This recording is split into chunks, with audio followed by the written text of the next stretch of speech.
दगडाहून जीवा करावा कठीण दगडाहून जीवा करावा कठीण दगडाहून असणारी अवघड का म्हटले सज्जन हो रस्त्यानं जात असताना जर काटे असले कालच्या वेळेस आम्ही दिंडीमध्ये गेलो सगळेजण या ठिकाणची सगळी मंडळी बरीचशी मंडळी होती परमशिवभक्त मंडळी आम्हाला रस्ता लागला तो खडी टाकलेला बारीक बारीक बारीक बारीक खडी काही जणांनी सांगितलं का हो महाराज यावर्षी रस्ता फारच कठीण झालाय मी त्यांना सांगितलं जितका कठीण रस्ता असतो तेवढा चांगला असतो का होते माझ्यातले माझ्यासोबत याच्यातले 2-3 जण होते समजा त्यांना रहस्य सांगितलं की जर अनुकुचीदार असणारे खडे जर रस्त्यानं पडलेले असले तर मनुष्य कुणीकडे बघून चालतो एकाग्र होऊन आणि खाली बघून चालतो हे लक्षात ठेवा इकडं तिकडं सैरावैरा पाहत नाही तर एकाग्र होतो आणि खालचे खडे असणारे टाळत चालतो एकाग्र होऊन हा संघर्षाचा फायदा सुद्धा सरळ जर वाट असली कोणतीच जर त्याच्यात अडचण नसली तर मनुष्य इकडं तिकडं बहिर्मुख वृत्ती करून चालायला लागतो पण तेच जर खडे असले काटे असले तर त्यामध्ये निष्णात होऊन रथ मग्न होऊन चालायला लागतो हे त्याचं रहस्य महाराज आणि तसंच परमार्थ हा सोपा नाही आणि परमार्थ हा जर साध्य करायचा असेल तर त्याला दगडासारखा जीव करावा लागतो मग कोणी बोलो टोचून बोलो कोणी अपमान करो कोणी बहुमान देवो कोणी सत्कार करो नाही तर कोणी मागं टिंगल टवाळ्या करो हा परमार्थ आहे सध्या लक्षात ठेवा सगळं हा परमार्थ आहे आणि हा परमार्थ जर कळून घ्यायचा असेल तर मग मात्र आम्हाला त्या संत चरणाकडे सत्संगाकडे जाणं महत्वाचं आहे महाराज संत या जगाला हवा संत या जगाला संत या जगाला हवा संत या जगाला सज्जन हो पहिलं असणारं हे पद असेल तुम्ही याच्या अगोदर ऐकलेलं पण माझ्या तपोरत्न प्रपंडिताराध्य शिवाचार्य महाराजांच्या या सद्गुरूंच्या सद्बुद्धीनं या ठिकाणी या पदामध्ये माझ्या स्वतःच्या काही रचना केलेल्या आहेत तसंच सिद्धांत शिखामणीवर असणारी आरती सुद्धा सद्गुरूच्या सद्बुद्धीनं या ठिकाणी मी रचना केली तसंच जी दररोज तुम्ही ऐकताय शिव महापुराणाची आरती ती सुद्धा सद्गुरूंच्या कृपेनं पाटलांनी आणि मी अर्थात आम्ही दोघांनी चिंतन केलं आणि त्याच्यातलं यमक अलंकार किंवा नका ओमकार ओम नम शिवाय प्रत्येक चरणाच्या अगोदर एक एक शब्द आणला जसं षडाक्षर मंत्र आहे ओम नम शिवाय भवतरुणोपाय नश्वर स्थूल प्रपंच अवगा मनमात्रादि बंधन साधन शिवजीव भेदे माया कल्पित वाहे मनातीत स्वरूप तुझे आणि एक पदे विन एक परात्पर जशा पद्धतीनं षडाक्षर मंत्र आणला तसा शिवमहापुराणाची आरती रचत असताना सुद्धा मी त्या ठिकाणी त्याचा उपयोग केला आणि पूर्ण शिवपुराणाचं रहस्य त्या आरतीमध्ये दररोज आम्ही ऐकतो ती रचना केली त्याच्यानंतर नंदीची आरती स्वतः रचना केली त्यानंतर गणपतीची आरती सुद्धा स्वतः रचना केली तर खंडोबाची सुद्धा एक आरती मी रचना केलेली आहे सद्गुरूच्या सद्बुद्धीनं कृपेनं तसं हे संत जे काही तुम्ही आजपर्यंत पद ऐकलेलं असेल त्या पदामध्ये आणि या पदामध्ये बराचसा फरक आहे महाराज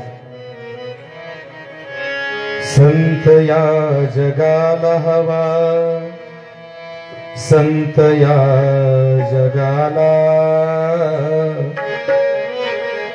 संत या जगाला हवा, संत या जगाला, ज्ञानवंत दयावंत हवा या जगाला, ज्ञानवंत दयावंत हवा या जगाला, ज्ञानवंत दयावंत हवा या जगाला, हवा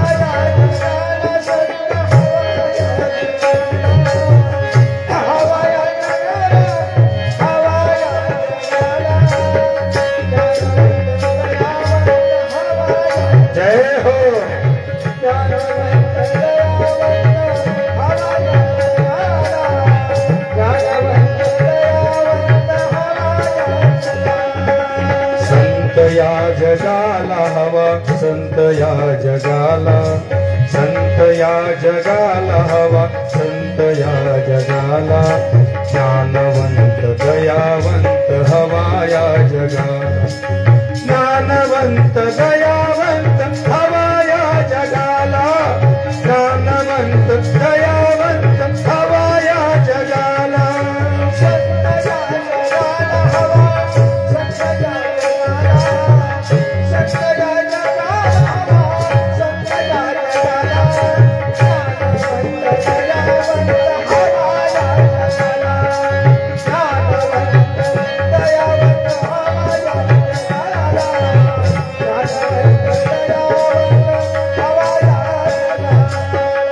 शिव माहित पाहिजे असेल, शिव माहिती करून घ्यायचा असेल, सज्जन हो, संत पाहिजे आणि तो संत ज्ञानवंत तर पाहिजेच, पण दयावंत सुद्धा पाहिजे, स्तोत्रीय ब्रह्मनिष्ठ आणि कृपाळू पाहिजे, अंगावरी भगवे वस्त्र परिधान, अंगावरी दिव्य वस्त्र परिधान, विश्वाचे आजला करण्या कल्याण, विश्वाचे आजला करण्या कल्याण, त्यागिले जयाने ओ त्यागिले जयाने त्या माया मोहाला, त्यागिले जयाने त्या माया मोहाला, संत या जगाला हवा, संत या जगाला, संत या जगाला हवा, संत या जगाला, संत या जगाला हवा, संत या जगाला, संत या जगाला हवा, संत या जगाला, संत या जगाला हवा, संत या जगाला,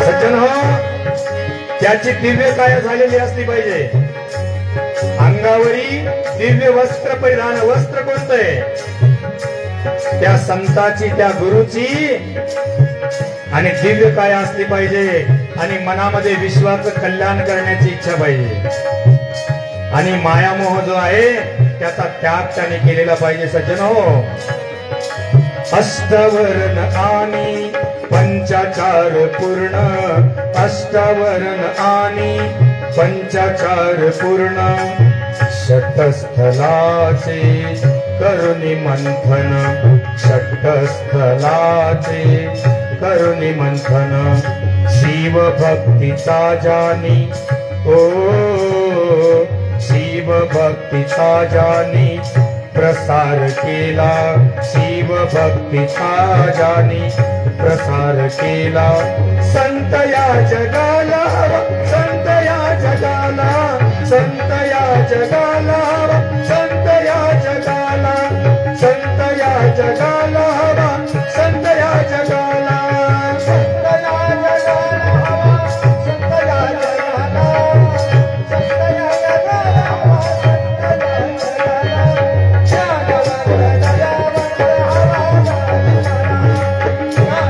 या जगाला हवा,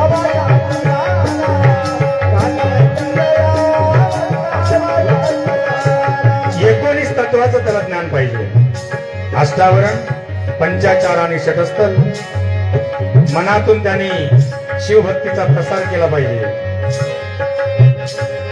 अज्ञान साधकाचे निवटण्या पूर्ण, अज्ञान साधकाचे निवटण्या पूर्ण, विषयासक्तीचे ज्याने केले दहन, विषयासक्तीचे ज्याने केले दहन, शिवयोगाचा जानी, शिवयोगाचा जानी मार्ग दाखविला, शिवयोगाचा जानी मार्ग दाखविला, संत या जगाला हवा, संत या जगाला, संत या जगाला हवा, संत या जगाला, संत या जगाला हवा, संत या जगाला हवा, हवा, हवा, हवा, हवा, हवा, हवा, हे संत या जगाला हवा, संत या जगाला, संत या जगाला हवा, संत या जगाला, जगाला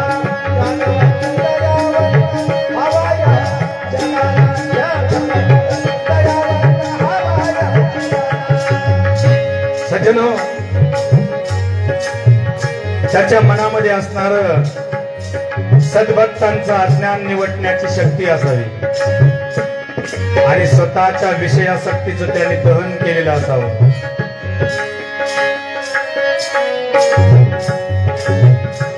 आणि शेवटचं चरण रचना केली, ऐका महाराज।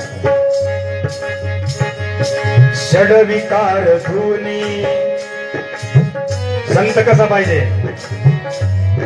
षडविकार धुनी शिवरूप झाले, षडविकार धुनी शिवरूप झाले, साधकाला त्यानी शिवरूप केले, साधकाला त्यानी शिवरूप केले, वीरभद्र प्रभू चरण लीन झाला, वीरभद्र प्रभू चरण लीन झाला, संत या जगाला हवा, संत या जगाला, संत या जगाला हवा, संत या जगाला, संत या जगाला हवा, संत या जगाला, संत या जगाला हवा, संत या जगाला हवा, ज्ञानवंत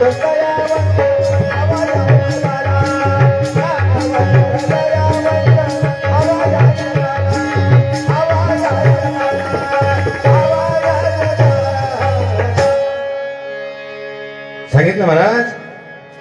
षडविकार धुनी शिवरूप झाले, साधू कोणाला म्हणावं? ज्यांनी सहा धुतलेत, काम, क्रोध, मद, मत्सर, दंभ आणि अहंकार, सहा रिपू असणारे, षड रिपू असणारे ज्याने धुतले त्याला साधू म्हणावं। आणि त्या असणाऱ्या संतांनी साधकाला शिवरूप करावं। ते स्वतः शिवरूप होतात आणि साधकाला शिवरूप करतात। आणि असे असणारे संत, अर्थात संत म्हणजे गुरु, गुरु म्हणजे संत। प्रत्येक जीवाला जर ध्येयापर्यंत, गंतव्य स्थानापर्यंत जायचं असेल तर त्याविना पर्याय नाही महाराज। आणि म्हणून प्रत्येक धर्मपंथामध्ये गुरुला अनन्यसाधारण महत्व दिले।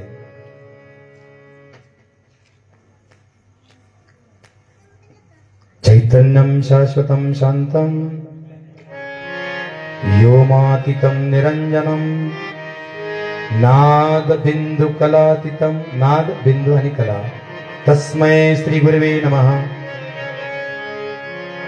अज्ञानांधकारस्य, कारण का? अज्ञानातिमिरन्धस्य ज्ञानांजनशलाकया चक्षुरुन्मीलितं येन तस्मै श्री गुरुवे नमः। सांगितलं की त्या गुरु रूपाची व्याख्या खूप मोठी महाराज। गुरु म्हणजे मोठा। गुरु या शब्दाचा अर्थ काय होतो? पहिला मोठा, गुरु या शब्दाचा अर्थ आहे गुणाच्याही पलीकडं आणि रूपाच्याही पलीकडं.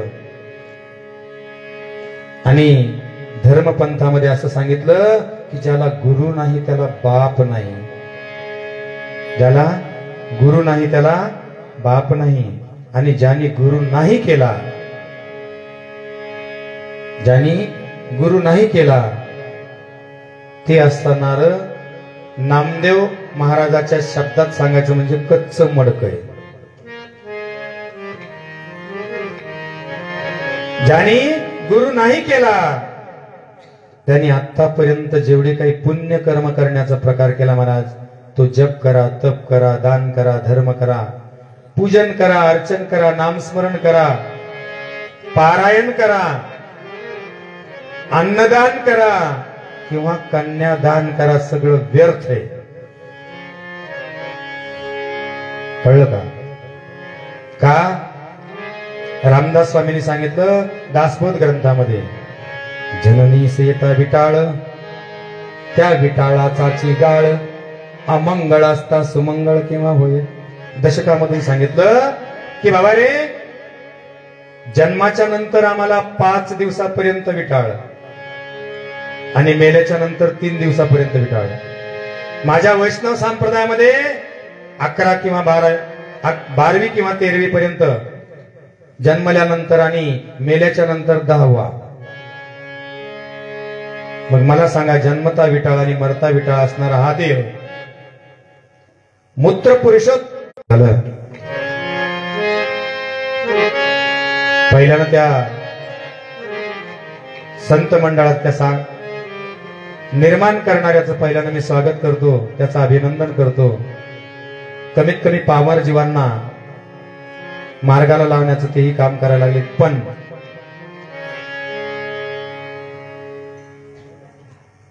जे काही नोकरदार लोक आहेत, हे कमराला बेल्ट बांधून, गळ्यात माळ नाही, गळ्यात लिंग नाही, ना रुद्राक्षाची माळ ना तुळशीची माळ, कमराला कातड बांधायलेत आणि दोघं पुढं हिरोन माग होंडा बसलेली असती. त्या समारंभात जाते, इकडे खाणं पिणं सगळं चालू. आमिष भक्षण बर का, तुम्ही म्हणता कोण नाही खात, जेवण करणं वेगळं, ते खाणं वेगळं, आणि मांसाहार किंवा मदिरापान करणं. इकडं मरुस्तर असणारं खाणं पेन चालू आहे आणि तिकडे गेल्याच्या नंतर गायत्र्या म्हणायला सुरुवात केली. महाराज, तुम्हाला माहिती गायत्री काय आहे? काय आहे गायत्री? अरे, लग्नाच्या अगोदर कुंतीला पुत्ररत्न दिलं, कर्ण नावाचा मुलगा झाला, ती गायत्री आहे. लग्नाच्या अगोदर एवढं सामर्थ्य त्या गायत्रीमध्ये, आणि आम्ही अपवित्र बनून त्याचं नामस्मरण करतो किंवा मंत्र म्हणतो. विचार करायची गोष्ट आहे महाराज. अमंगळ असणारा देह आणि त्याने तुम्ही विटंबित करायला. माझी त्यांना विनंती, जे काही स्वामी समर्थ असणारं मंडळ चालवतात त्यांना या ठिकाणावरून, की बाबा रे, कमीत कमी तुमच्याकडे येणारे जे काही सत्शिष्य आहेत, सद्भक्त आहेत, यांना पहिले धर्माचं आचरण लावून द्या, की कपाळावर गंध असावा, कमराला कातड नसावं तिथं. बाकी तुम्ही इकडे दिवसभर फिरा नेबळाटासारखं बांधून, आणि गळ्यामध्ये मात्र तुळशीची माळा किंवा रुद्राक्षाची माळा असावी, आणि प्रत्येकानं गुरु केलेलाच असावा, तरच मंत्र म्हणण्याचा अधिकार ठेवावा. सज्जन हो, जो मंत्र आहे तो सोपा नाही. मरणात तारयते इति मंत्र, जो मरणाला तारतो किंवा मननात तारयते इति मंत्र, जे मनन केल्याच्या नंतर तारतो त्याला मंत्र म्हणावा. आणि मंत्र म्हणजे एक प्रकारचा अग्नी आहे, आणि हा अग्नी जोपर्यंत आमचे सद्गुरु अभिषिक्त आमच्या देहाला करत नाहीत, रुद्राच्या आवर्तनानं अभिषिक्त जोपर्यंत करत नाहीत, आणि या असणाऱ्या कृषीमध्ये, या शेतीमध्ये बीज मंत्र हा नमः शिवाय बीज असणार आमच्या कानामधून जोपर्यंत रोपत नाहीत, तोपर्यंत आम्हाला इतर मंत्र म्हणण्याचा कोणताच अधिकार नाही, ना कोणतं पुण्य करण्याचा अधिकार नाही. जरी केले तरी कोणतीच फलश्रुती त्याची मिळत नाही, असं धर्मशास्त्र सांगते. आणि म्हणून प्रत्येक जीवानं, तो माझा वैष्णव बांधव किंवा भगिनी असो या ठिकाणी, किंवा माझे शैव असो, प्रत्येकाला गुरु करण्याचा अधिकार आहे. आणि गुरु विना मुक्ती नाही, गुरु विना ज्ञान नाही, गुरु विना शक्ती नाही, तर गुरु विना वैभव नाही. आणि म्हणून गुरु ज्ञानाचा सागर,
सांगितलं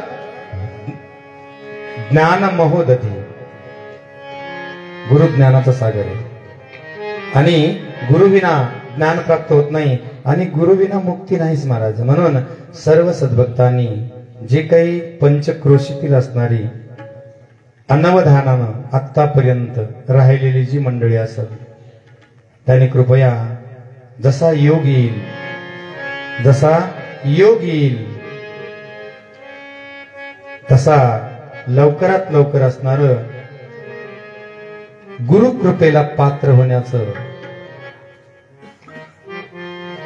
आणि विचार करा, आणि सद्गुरूंना शरण जा.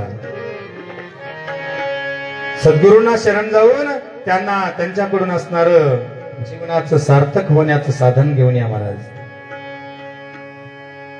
कारण का साधन हे मंत्र आहे.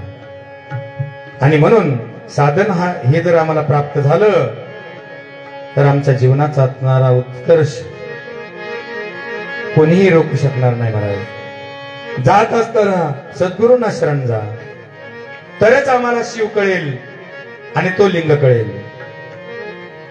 मी अगोदरच सांगितलं, शिव या शब्दाचा अर्थ आहे कल्याण करणारा. आणि गुरुचंही रूप सांगितलं की ज्ञान महोदधी.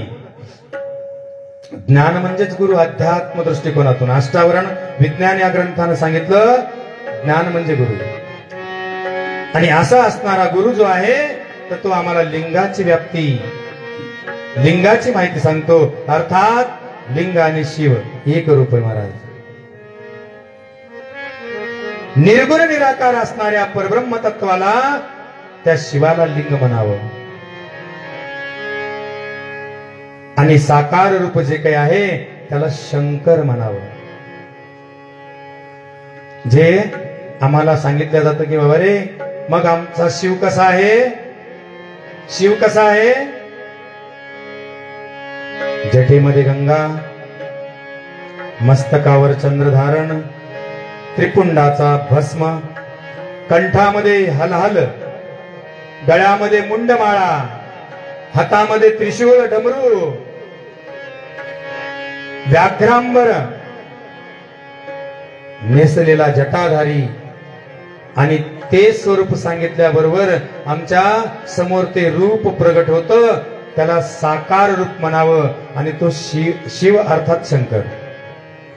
साकार रूपाला शंकर म्हटलं गेलं, पण निर्गुण निराकार जे आहे ते परब्रह्म तत्व आहे. आणि सर्वात सर्वात सर्वात श्रेष्ठ महाराज निर्गुण तत्व असणारं लिंग आहे. आणि मग त्या लिंगाची माहिती, त्या लिंगाबद्दलचं ज्ञान आम्हाला ते गुरु देतात. पण त्याऐवजी आम्ही त्या गुरुच्या अगोदर, त्या लिंग तत्वाच्या अगोदर आम्ही थोडस मागे जाऊ. परमर्षानं सांगितलं, चैतन्यम शाश्वतम शांतम योमातीतम निरंजनम नादबिंदु कलातीतम तस्मै श्री गुरुवे नमः. हा असणारा सद्गुरु आमचं अज्ञान पडळ जे आहे ते निघून काढून टाकतो. अज्ञानातिमिरंधस्य ज्ञानांजनशलाकया चक्षुरुन्मीलितं येन तस्मै श्री गुरुवे नमः. अज्ञान त्रिगुण अंधकार, तीन गुणाचा अंधकार ज्ञानांजन लावून केला दूर. ज्ञान चक्षु प्रकाशिला निरंतर तया सद्गुरुशी नमो नमो.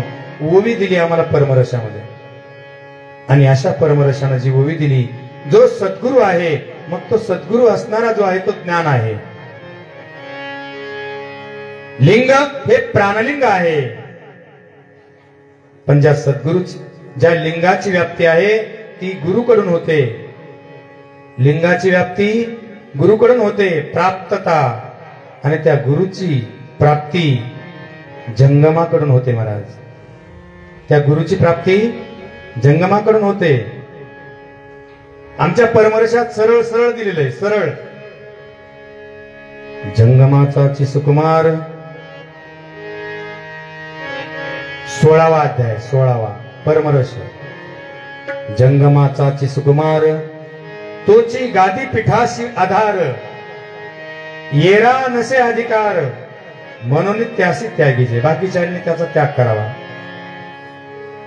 जंगमाच्या वंशामध्ये जन्माला आलेला सुकुमार पुत्र हा गादीचा वारस बनतो महाराज. इतरांना ते पद घेण्याचा अधिकार नाही म्हणून परमर्श सांगतोय. आणि असं हे असणारं जंगम स्वरूप जे आहे ते आमच्या परमर्शानं सांगितलं. एकमूर्तीस्त्रयो भागा गुरु लिंग तू जंगमा. आणि मग सांगितलं की बाबा रे, जसं दत्तात्रयाच्या 3 रूपाची मूर्ती आहे, तद्वत त्या न्यायानं शैव धर्मामध्ये गुरु, लिंग आणि जंगम एक रूप आहेत महाराज. आणि म्हणून आमच्या धर्मशास्त्रामध्ये सांगितलं, गुरु आणि लिंग जंगमाने करावी सेवा. काय म्हणलं मी? आहेत का जाग्यावर?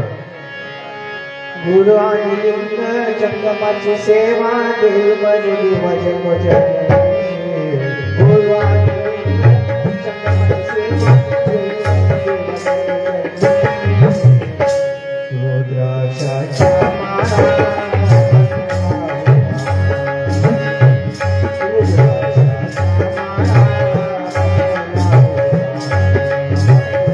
गुरु आणि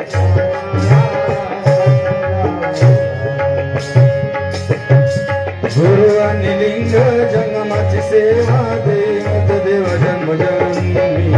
गुरु आणि लिंग जंगमाची सेवा देव जन्म जन्मी.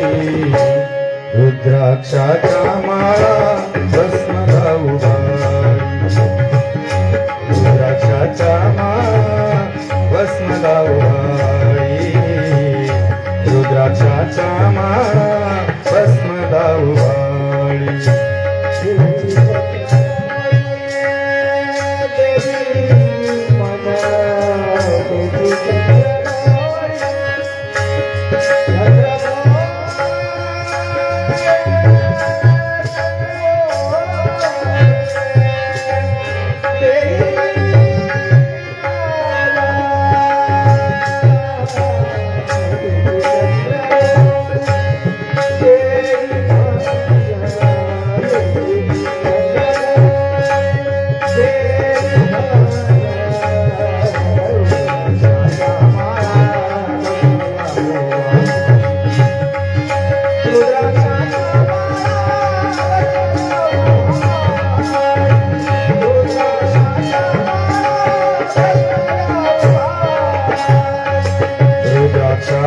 माळा भस्मला उभाळी रुद्राक्षाच्या माळा भस्मला उभाळी रुद्राक्षाच्या माळा भस्मला उभाळी भस्मला उभाळी भस्मला उभाळी सांगितलं गुरु आणि लिंग जन्माची सेवा देई मज देवा जन्मजन्मी गुरु आणि लिंग जन्माची सेवा देई मज देवा जन्मजन्मी रुद्राक्षाच्या माळा भस्मला उभाळी ओ रुद्राक्षाच्या माळा भस्मला सांगितलं की त्रिगुणा 3 रूप आहेत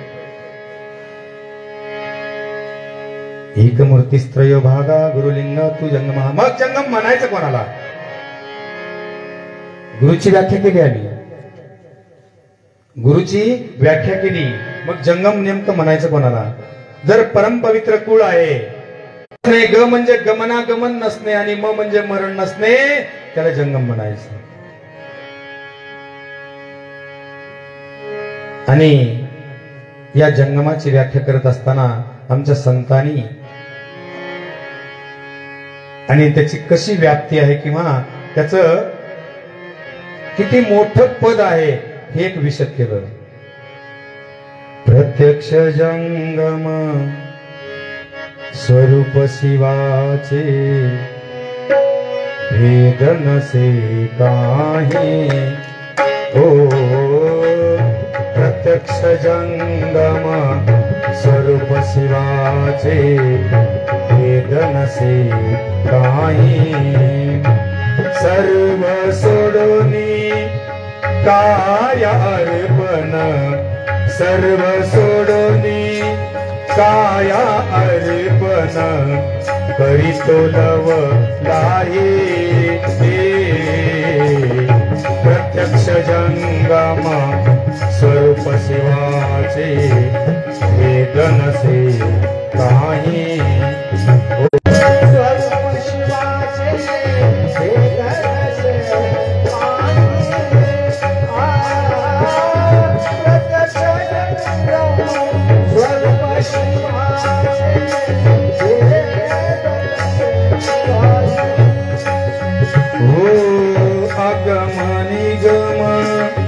स्कंद पुराणे आगमनी गम स्कंद पुराणे देतीयंची ग्वाही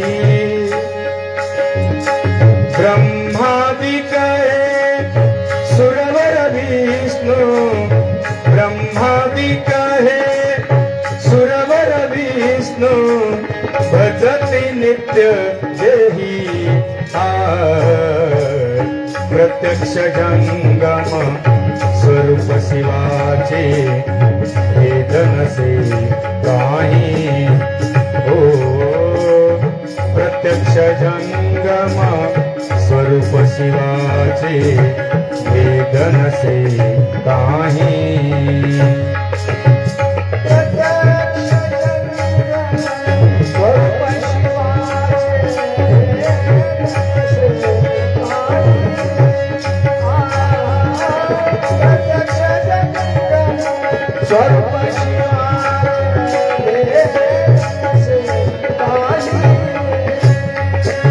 त्रिपुंड विभूती मस्तकी पाहुन त्रिपुंड विभूती मस्तकी पाहुन कापेय मगन सहस्त्र जन्माचे पापे जळती सहस्त्र जन्माचे पापे जळती नाही अनुमान प्रत्यक्ष जंगम स्वरूप शिवाचे भेद नसे काही ओ प्रत्यक्ष जंगम स्वरूप शिवाचे भेद नसे काही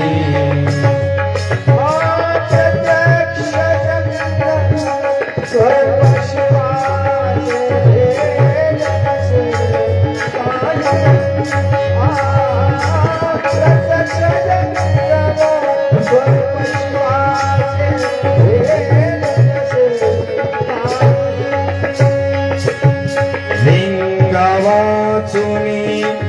अन्य दैवत लिंगा वाचुनी अन्य दैवत तुझे तो न मानी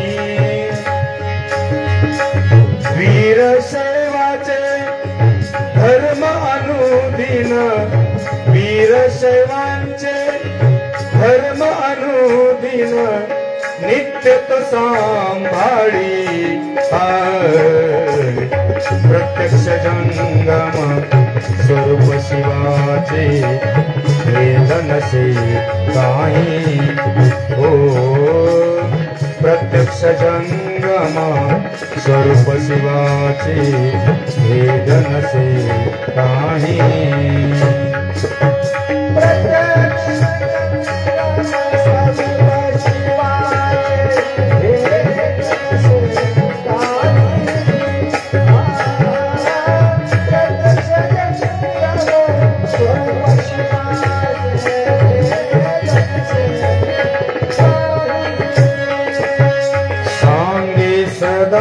शिव ऐके पार्वती सांगे सदा शिव ऐके पार्वती जंगमाचा महिमा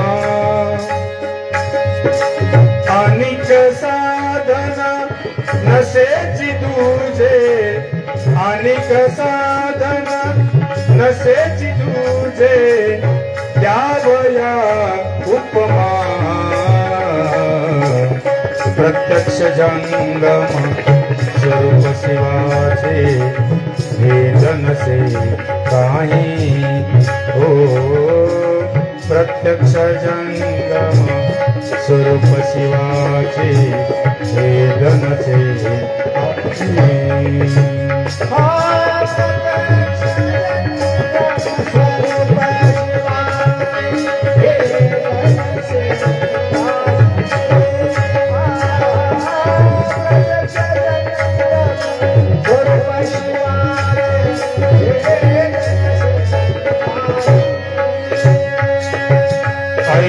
ऐशारीतीने राहिला जंगम ऐशारीतीने राहिला जंगम त्यासीच वंदावे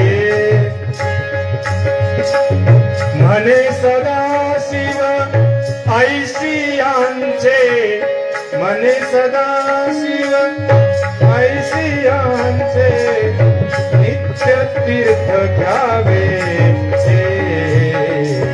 प्रत्यक्ष जंगम स्वरूप शिवाचे वेदनसे काही हो प्रत्यक्ष जंगम स्वरूप शिवाचे वेदनसे काही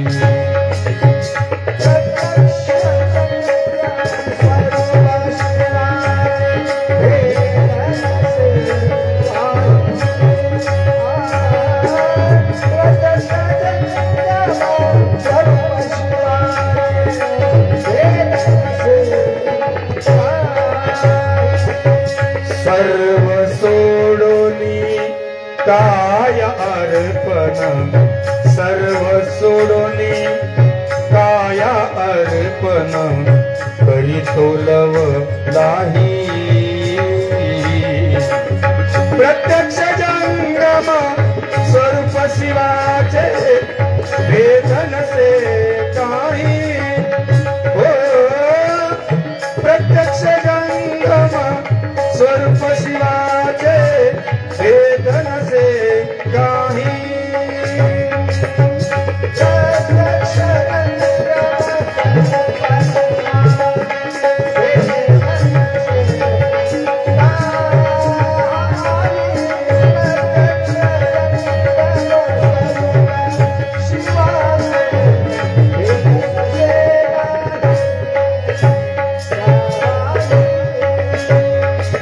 Oh,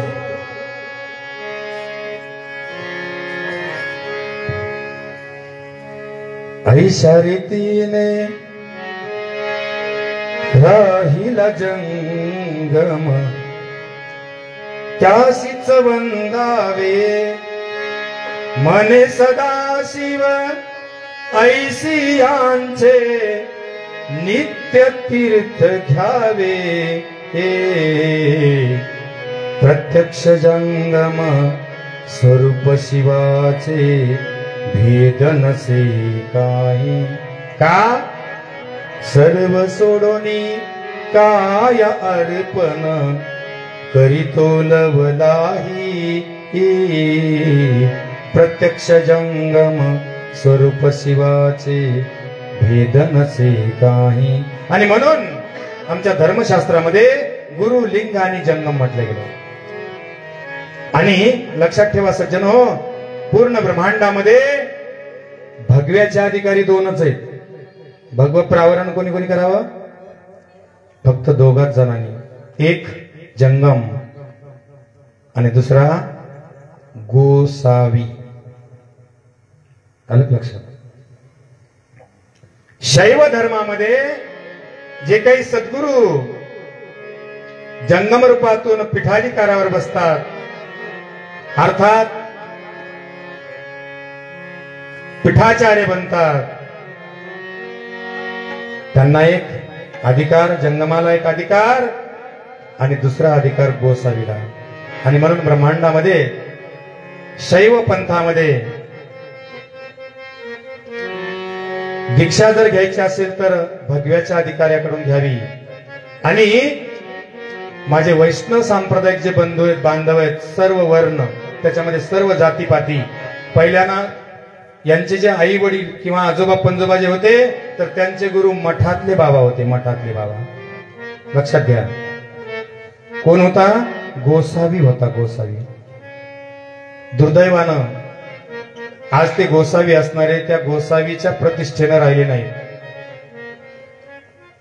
त्यांनी त्यांचं मार्गक्रमण विरुद्ध दिशेनं चालवलं आणि इतर लोकही मग दीक्षा द्यायला लागले. कीर्तनकार झाले, कथाकार झाले, मठ बांधला, आळंदीला मठ, अमुक ठिकाणी मठ, आणि लगेचच दीक्षा द्यायला सुरुवात केली. महाराज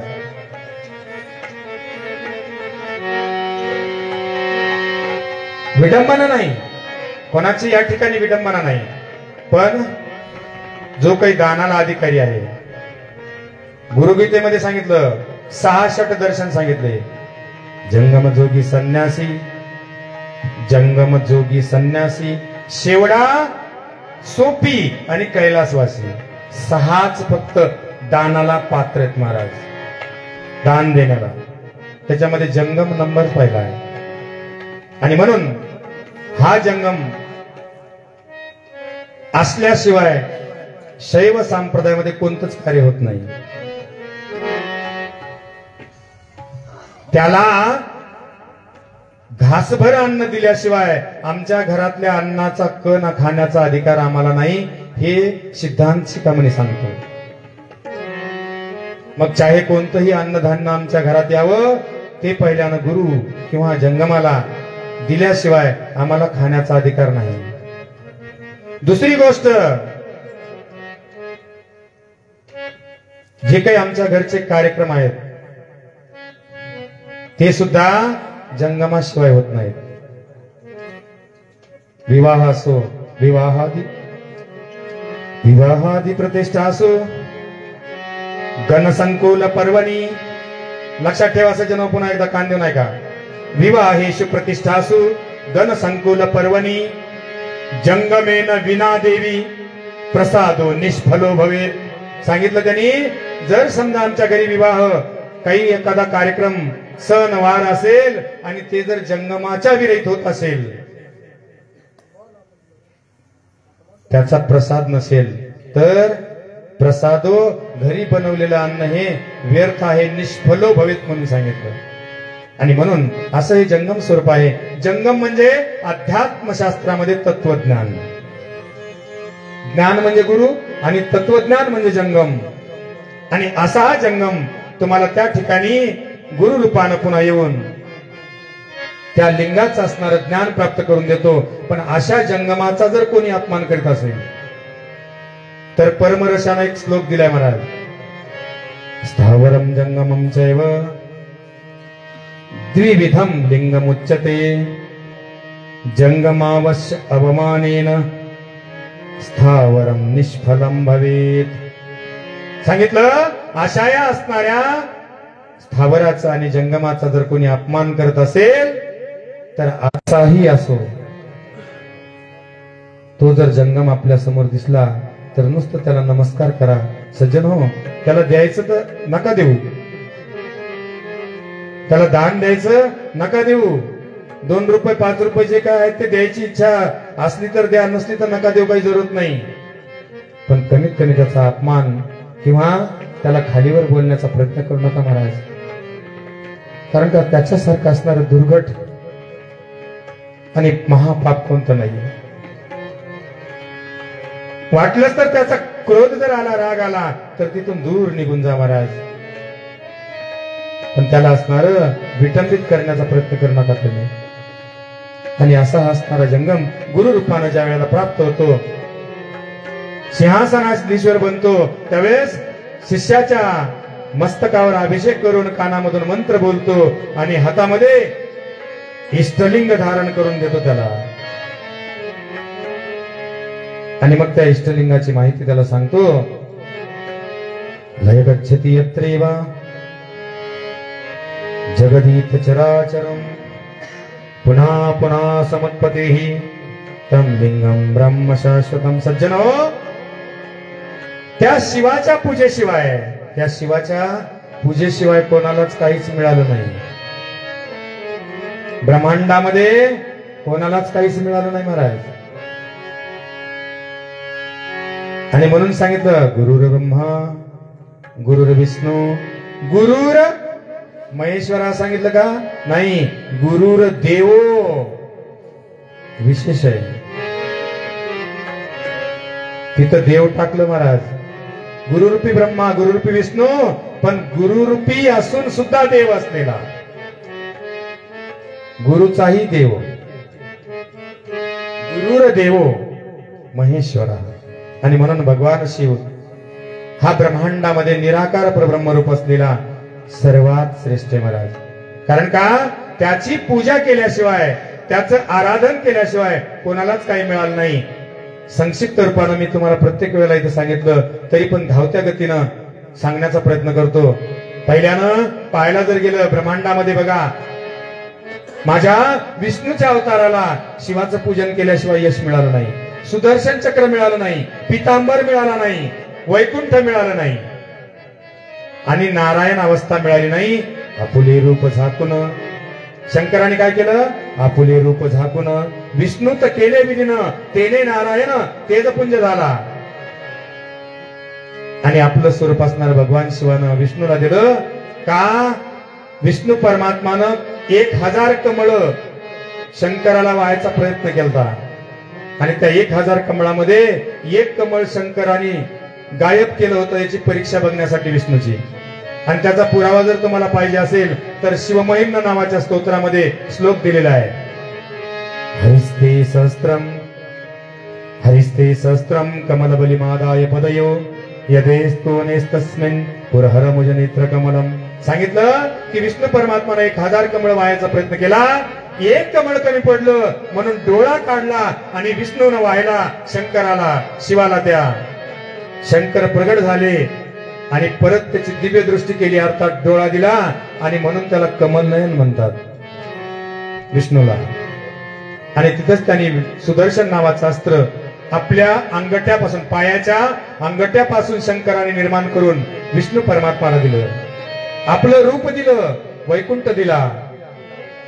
त्याच्या पुढे जाऊन सांगायचं म्हणजे प्रभू रामचंद्र, शिवाची आराधना केल्याशिवाय प्रभू रामचंद्राला पत्नी मिळाली नाही महाराज. मी मागच्या वर्षीच मला वाटतंय माझ्या कीर्तनातून सांगितलं, पाशुपत आणि पशुपती मधला फरक. आज जे तुम्ही पशुपती व्रत करताय हे साक्षात पशुपती नाहीये ते व्रत. शिवमहापुराणमध्ये पशुपती नावाचं व्रतच नाही. तर भगवान शिवाचे फक्त 2 व्रत आहेत. एक पाशुपत नावाचं वृत्त, पाशुपत नावाचं वृत्त आणि दुसरं शांभव नावाचं वृत्त. जे विरजा नावाची शिवदीक्षा घेऊन प्रभू रामचंद्राला पाशुपत नावाचं व्रत करावं लागलं आणि पाशुपत नावाचं अस्त्र रावण मारण्यासाठी मिळालं आणि शिव आराधना करावी लागली पंचवटीमध्ये. आणि अगस्ती ऋषीने आमच्या प्रभू रामचंद्राला शिवदीक्षा दिली. शिवदीक्षा. पंचवटी माझी जानकीचा नाथ, पंचवटी माझी जानकीचा नाथ, पंचवटी माझी जानकीचा नाथ, पंचवटी माझी जानकीचा नाथ, पंचवटी माझी जानकीचा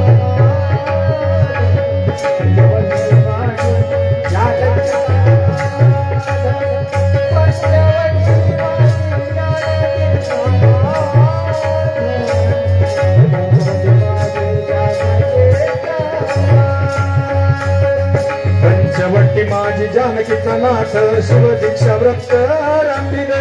पंचवटी माझी जानकीचा नाथ, शिवदीक्षा व्रत आरंभिले. शिवदीक्षा व्रत आरंभिले. शिवदीक्षा व्रत आरंभिले. पंचवटी माझी जानकीचा नाथ, पंचवटी माझी जानकीचा नाथ, नाथ नाथ नाथ नाथ, पंचवटी माझी जानकीचा नाथ, पंचवटी माझी जानकीचा नाथ.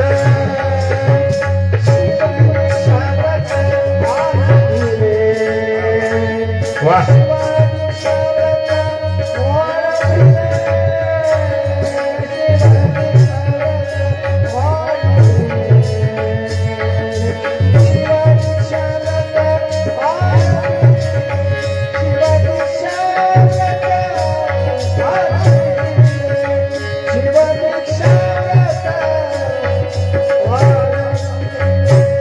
पंचवटी माझी जानकीचा नाथ, पंचवटी माझी जानकीचा नाथ,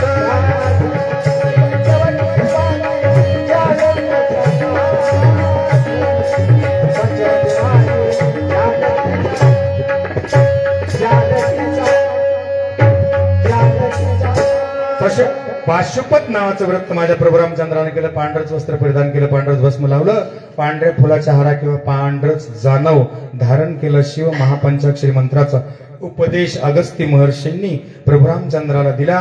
रामेश्वर लिंगाची स्थापना त्यांना करायला लावली आणि पाशुपत नावाचं अस्त्र पाशुपत व्रतामुळे मिळालं. आणि तुम्ही जे करताय पशुपती, या पशुपतीचा अर्थ वेगळा आहे. कुरुक्षेत्रावर आमच्या पांडवांनी ज्यावेळेस विजय मिळवला कौरवावर, त्यावेळेस त्या पांडवांनी कृष्णाला सांगितलं, हे कृष्णा, आता आमचं कार्य संपलंय. कृष्णा, आमचं कार्य संपलं आणि हे जे कौरव आहेत ते सगळे संपले, आता तू आम्हाला मुक्त कर. त्यावेळेस आमच्या कृष्णाने सांगितलं, ते माझ्या हातात नाही, मी तुम्हाला मुक्त करू शकत नाही. त्यावेळेस त्यांनी सांगितलं, का नाही करत तू मुक्त? यांनी सांगितलं, बाबा रे, बहुनाम जन्मना म्हणते, आम्ही जायचं कुठं? त्यावेळेस कृष्ण परमात्माने सांगितलं, तुम्हाला फक्त एकच तो मुक्त करू शकतो, तो काळाचा महाकाळ आहे. कालाचा महाकाल आहे, जा त्याला शरण जा. तमेव शरणम गच्छ. ईश्वर सर्वभूतानाम 18वा अध्याय 21वा श्लोक गीतेचा. ईश्वर सर्वभूतानाम हृद्देशे अर्जुन तिष्ठती. हिमालयाचा मार्ग पकडा, जा. पाचही असणारे पांडव हिमालया मार्गे काठमांडूला गेले, नेपाळमध्ये, आणि पशुपती नावाच्या मंदिरामध्ये दर्शन करण्यासाठी गेलेले असताना शंकराने विचार केला, शिवानं त्या विचार केला की कृष्णानं तर माझ्याकडे हाकलून दिले एवढे पाप केलेले पांडव, मग मी त्यांना सहजासहजी मुक्त करू का? नाही. मग जी काही महादेवाची पिंड होती, शिवलिंग होता, ते जमिनीत गडप झाला महाराज. आणि जमिनीत गडप झाल्याच्या नंतर आम्ही आमच्या तुमच्या सारख्याला पांडवांनी विचारलं का हो इथं शिवलिंग होतं ना या मंदिरामध्ये. आपल्या सारख्याने सांगितलं आम्ही दर्शन घेतलं आम्ही पाहिलं आता माहित नाही आम्हाला कुठे गेला तो. त्यावेळेस त्याच्यामध्ये धर्मराजा खूप विद्वान होता महाराज. त्यांनी जाणलं की कोणतीही गोष्ट खडतर साधना केल्याशिवाय प्राप्त होत नाही. आणि म्हणून आमच्या धर्मराजानं चारही भावांना बोलून घेतलं आणि सांगितलं इथं आपल्याला साधना करावं लागेल. खडतर साधना करावी लागेल तर माझा शिव प्राप्त होईल. कारण का त्याच्याजवळ नुसतं गेलं आणि पाया पडलं एक लोटा जल. एवढं मोठं पाप केलं आम्ही जिंदगीमध्ये एका तांब्यात होईल का? हा बरं ठीक आहे काय हरकत नाही. ते तांब्या बी कसा टाकायचा हे आम्हाला उद्याच्या सत्रामध्ये ऐकायचंय. पण एवढे आम्ही पापी आणि ते तांब्या टाकताना तरी आमचं लक्ष असतं का त्याच्यात?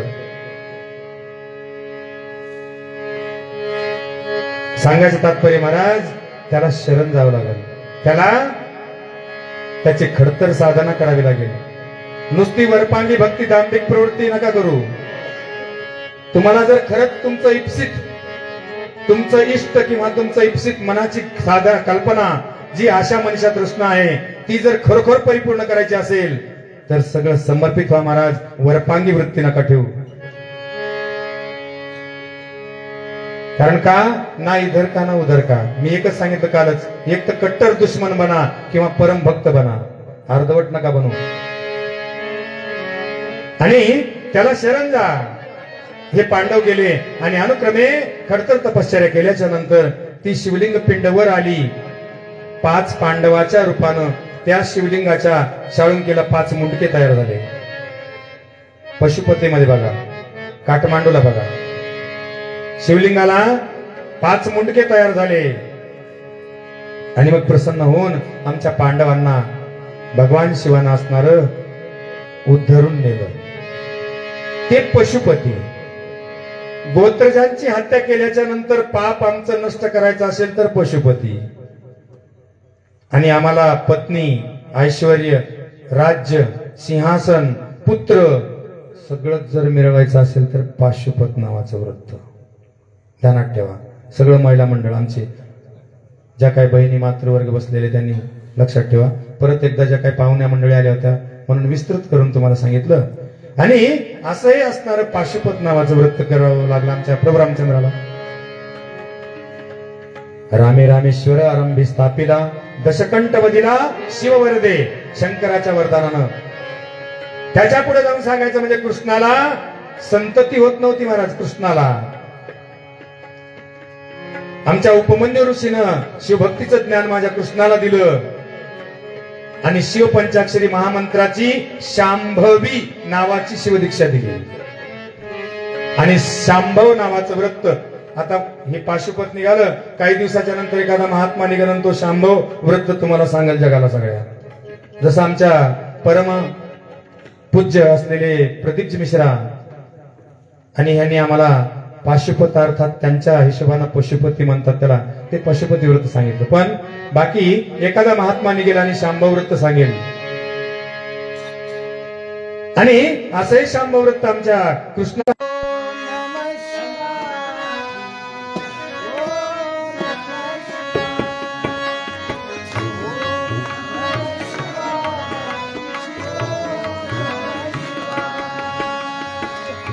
बोला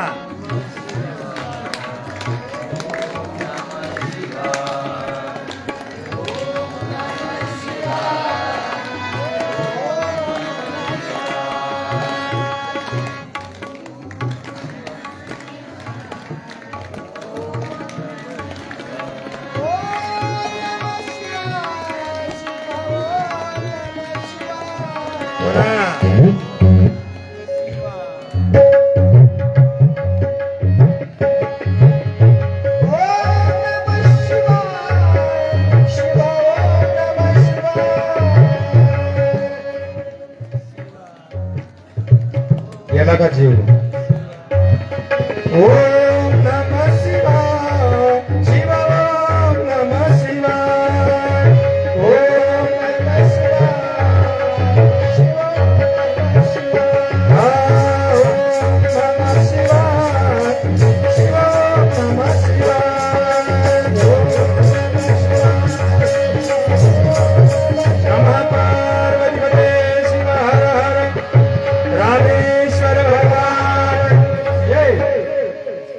सज्जनो,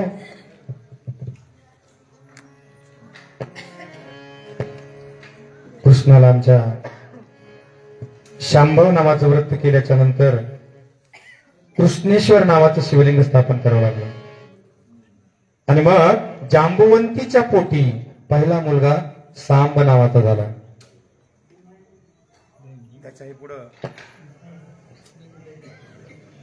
त्याच्याही पुढे जायचं म्हणलं तर प्रत्येक देवी देवतांनी लिंगाचं आराधन केल्याशिवाय त्यांना सुख मिळालं नाही, हे तुम्हाला काशीखंड सांगेल. 64 योगिनी, 12 आदित्य, 12 ब्रह्मे, नवग्रह, अष्टदिक्पाल, हावेल असे गंगावती स्वीकारा माझ्या ज्ञानेश्वराला निवृत्ती रूपी शंकराला वाहण्यासाठी बेल भेटला नव्हता. 56 भाषा ज्ञानेश्वरीच्या. गंगावती म्हणजे निर्गुडी आत्मलिंग ध्याईले ज्ञानदेवे हृदयी. कोणी ज्ञानेश्वरानं आत्मलिंग असणार ध्यान केलं, त्याची पूजा केली, म्हणून ज्ञानदेव म्हणे भजा आत्मदेवा.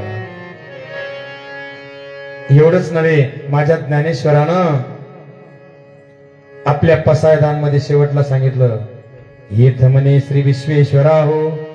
विश्वेश्वर म्हणजे ईश्वर भगवान शिव. विश्वेश्वर कोणाला म्हणावं? भगवान शिवाला. येथ म्हणे श्री विश्वेश्वरा हो, हा होईल दान पसावो येणे बरे. कोण्या वरदानानं? कोणाच्या वरदानानं? विश्वेश्वराच्या. ज्ञानदेवो सुखिया. आणि त्याच ज्ञानेश्वरानं हरिपाठ म्हटला. हरी हरी हरी मंत्र हा शिवाचा, म्हणती तेवाच्या. तुम्ही हरी जरी म्हणत असाल सज्जनो, तरी तो मंत्र कोणाचा आहे? शिवाचा आहे. आणि त्या शिवाचं नाव घेतलं तरच मोक्ष प्राप्ती होते. धर्मार्थ काम मोक्ष शिव देखता प्रत्यक्ष. आणि आमच्या संत सज्जनाने सांगितलं, महाराज माझ्या निवृत्तीनाथाला त्र्यंबकेश्वर गाठावं लागलं, सानिध्य गाठावं लागलं, म्हणून माझ्या ज्ञानेश्वराला सानिध्य गाठावं लागलं. आळंदी हे गाव पुण्यभूमी ठाव, दैवताचे नाव सिद्धेश्वर. लिंगाचं सानिध्य गाठावं लागलं आणि समाधी घ्यावी लागली. आळंदी गाव पुण्यभूमी ठाव,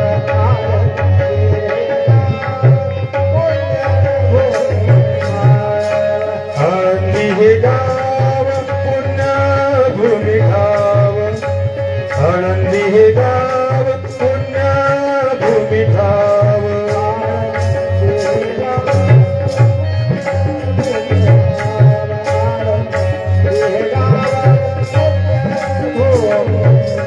आळंदी हे गाव पुण्यभूमी ठाव, आळंदी हे गाव पुण्यभूमी ठाव.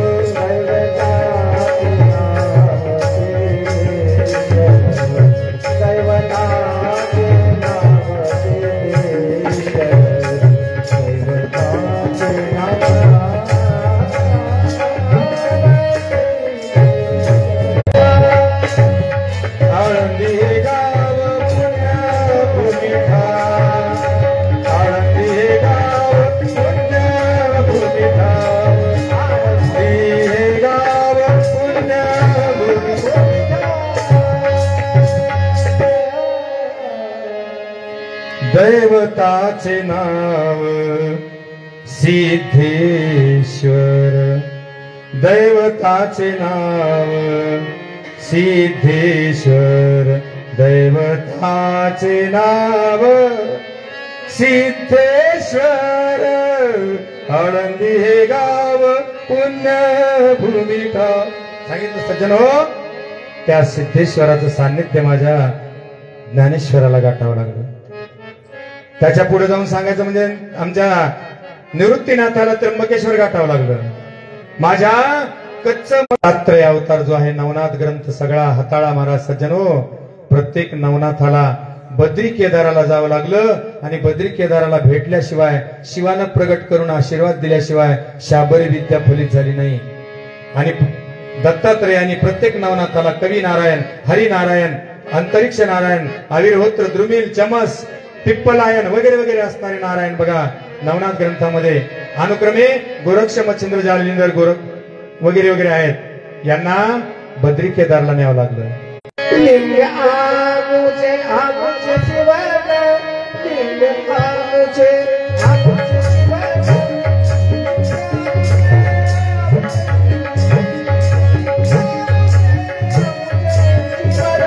लिंग आमुचे आमुचे जीवन लिंग आमुचे आमुचे जीवन लिंग आमुचे आमुचे जीवन लिंग आमुचे आमुचे जीवन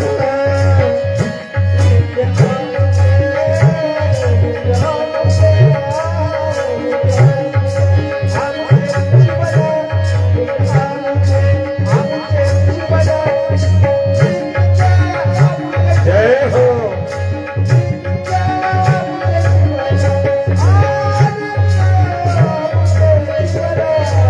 आमुचे आमुचे जीवन लिंग आमुचे आमुचे जीवन लिंग आमुचे आमुचे जीवन लिंग आमुचे आमुचे जीवन लिंग आमुचे आमुचे जीवन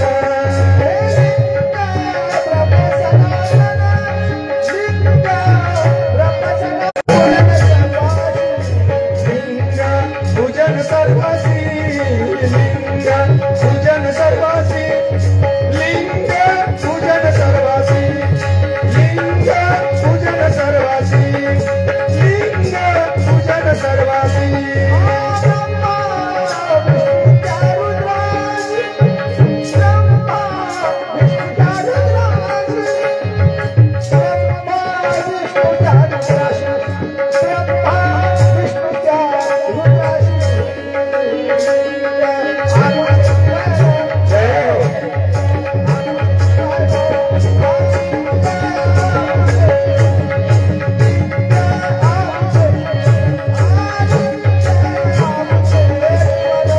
लिंग आमुचे जीवन लिंग आमुचे जीवन लिंग आमुचे जीवन लिंग आमुचे जीवन लिंग आमुचे जीवन सांगितलं महाराज लिंग आमुचे जीवन लिंग पूजन सर्वासी ब्रह्मा विष्णू त्या रुद्रासी सांगितलं ब्रह्मदेव विष्णू परमात्मा आणि आमच्या रामदास स्वामींनी तिथं लिंग स्थापन केले। दत्तात्रयाला सुद्धा शिवाचं आराधन केल्याशिवाय किंवा आमच्या नवनाथ मंडळाला शिवाचं आराधन केल्याशिवाय यश मिळालं नाही, शाबरी विद्या प्राप्त करता आली नाही। त्याच्या पुढे जाऊन सांगायचं तुम्हाला अहिल्यादेवी होळकर यांनी 12 ज्योतिर्लिंगाची आराधना केली आणि शेवटी तळहातावर शिवलिंग घेतलं महाराज आणि तेच शिवलिंग आमच्या हृदयावर आमच्या कंठावर आहे त्याची आम्हाला जाणीव नाही। आम्ही आमच्या संपत्तीच्या माझामध्ये जो आमचा बाप आम्हाला जन्म देणार आहे, जो आमच्या हृदयावर स्थित आहे कायमचा, त्याला विसरलं महाराज आम्ही। इतकं आमचं दुर्भाग्य आहे महाराज धर्माचं काय काय। त्याच्याही पुढे जाऊन सांगू अजून आराधना कोणी केली? आमचा मुकेश अंबानी इंटरनेटचा अधिपती 71 कोटीच्या लिंगाची आराधना आजही करतो। तर त्याच्याही पुढे जाऊन सांगू देशाचे पंतप्रधान नरेंद्र मोदी कुठून उभे राहिले? काशीमधून विश्वेश्वराची आराधना केली, निवडून आले। मी राजकारण सांगायला नाही कोणाला, कोणाला जर वाईट वाटत असेल तर मी लिंग आराधन कोणी कोणी केलं आणि शिवाची आराधना केल्याच्या नंतर कोणाकोणाला यश भेटलं हे दाखवून द्यायला मी तुम्हाला। नरेंद्र मोदीजींनी फॉर्म भरला, शिवाची आराधना केली, निवडून आले, शिवाची आराधना केली, पंतप्रधान बनले। श्रावण महिन्याच्या पहिल्या सोमवारच्या आदल्या दिवशी म्हणजे रविवारी रात्री पशुपतीला गेले आणि पशुपतीचा अभिषेक पहिल्या सोमवारी केला, रुद्र अभिषेक केला। त्याच्याही पुढं त्यांनी मंगोलिया देशामध्ये 13वं ज्योतिर्लिंग पूजलं। पश्चिम बंगालमध्ये पंचलिंगाची आराधना केली, पंचलिंग नावाचं शिवमंदिर आहे त्याची आराधना केली। आणि पुन्हा उज्जैनच्या महाकालचं सुद्धा या ठिकाणी विस्तारीकरण केलं महाराज। कशामुळे भेटलं पद? कोणाचा आशीर्वाद आहे? आणि मग एवढा मोठा आशीर्वाद देणारा महात्मा देव एवढं मोठं परब्रह्म आणि आमच्या कुळामध्ये आमच्या बापानं आम्हाला जन्माला देऊन घातलंय आणि आम्हाला त्याची लाज वाटते गळ्यात घालायची. किती महापापी आहेत बरं आपण. त्याची पूजा केल्याशिवाय कोणाला काही भेटलं नाही महाराज. आणि त्याच्याशिवाय जगात काहीच नाही. त्याच्याशिवाय जगात काहीच नाही. कोणत्याही धर्मपंथाचा माणूस जर गावाच्या बाहेर जाणार असला तर तो कुठे जातो? गावाची शिव. कुठे जाणार? कुठे जाणार? कोणत्या धर्मपंथाचा असू द्या, गावाची गंतव्यस्थान आहे महाराज शिव. प्रत्येक जीवाचं बिंदू आहे. मेन मध्यभागी स्थापन केलं जातं महाराज शिवलिंग. मध्यभागी जगाचं आधार स्थान आहे आणि मधून त्याला मध्यभागी स्थापन केलं जातं आणि तेच स्वरूप पूर्ण जगाचं आहे. पृथ्वी कशी आहे? अंडाकृती आहे. गोल शाळुंकासारखं स्वरूप आहे तिचं. पहिले आमचे गाव सुद्धा शिवलिंगाच्या आकाराचे आहेत महाराज. लक्षात घ्या, तुम्हाला त्याच्यापर्यंत नेऊन सोडतो. पहिले प्रत्येक गावाच्या बाजूनं तटभिंत होती. तटभिंत, तटबंदी होती पहिली आणि एकच वेशी होती गावाच्या बाहेर जायची. बरोबर आहे? आता लक्षात घ्या, आता रूप लक्षात घ्या. आमचे घर बाजून असणारी तटभिंत आणि रस्ता एकच जाणारा. कल्पना करा गावाची. काय आहे? शिवलिंग आहे. लिंगामध्ये जगत सर्वम किंवा लिंगमय जगत याला म्हणतात. मंदिर बघा, कोणतंही मंदिर पहा, कळस रस्ता जाण्याचा एक भाग, एकच पाणी जाण्याचा भाग. गाडी बैल बघा, साठा, पुढे आलेल्या दांड्या. जीप बघा, वर असणारा भाग, जसं पाणी जाणार आहे की काय पुढचं ते टप टप असणारा. त्या दृष्टीने जर तुम्ही पाहत गेले तर सगळं आमचं घर सुद्धा त्याच पद्धतीचं आहे. उंच असणारं घर आणि रस्ता जाणारा पायऱ्या. ते शिवलिंग आहे आणि शिवलिंग हे असणार लय गच्छति यत्रेवा जगदीत चराचरम पुन्हा पुन्हा समुत्पत्ती तम लिंगम ब्रह्म शाश्वतम. या ब्रह्मांडाचा असणारा उत्पत्ती स्थिती लय, उत्पत्ती स्थिती लय, उत्पत्ती स्थिती लय पुन्हा पुन्हा ज्या परमज्योती स्वरूपामध्ये घडतो त्याला लिंग म्हणतात म्हणून सांगितलं. आणि निर्गुण निराकार परब्रह्म म्हणजे लिंग आहे महाराज.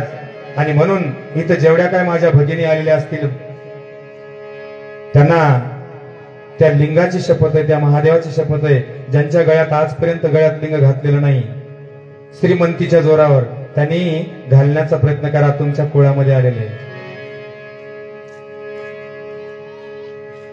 आणि आमचे बांधव वर्गही म्हणजे त्यांना बोललो म्हणजे तुम्ही सुटलात का? हा, मानाखाली घालायलात पुन्हा. अरे त्याच्यासारखं मोठं दैवत कोणतंच नाही त्याच्यासारखं. कारण का हा अंगच लिंग बनून जातो. मी प्रत्येक वेळेला सांगतो तुम्हाला, हे अंगच आमचं लिंग बनून जातं. एवढं ऐश्वर. आणि बघा तुम्ही दुसरं एक उदाहरण पुन्हा लिंगाचं देतो. आमच्या एखाद्या माणसाच्या शरीराकडे बघा. वरचा असणारं मुंडक जे आहे ते शाळुंका आणि बघा हार कसे टाकले माझ्या गळ्यात. कसे आहे? लिंगाकृती भासते की नाही? स्त्रिया अलंकार घालतात, गळ्यामध्ये दागिने घालतात.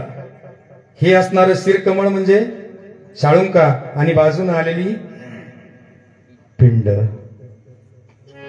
म्हणजे ह्या देहावर हा शिवलिंग स्थापन केलाय. या देहावर हा शिवलिंग स्थापन केलेला आहे. आणि आम्ही एवढं समजत असून सुद्धा ते घालण्याचा असणारा नकार करतो महाराज. या ठिकाणावरून विनंती करू नये तर तरी पण ज्यांना त्याचं ज्ञान आतापर्यंत झालेलं नाही त्यांनी जे काही लिंगायत आहेत, जे शैव आहेत, त्यांना इथून मी सांगतोय विना लिंगाचं राहू नका.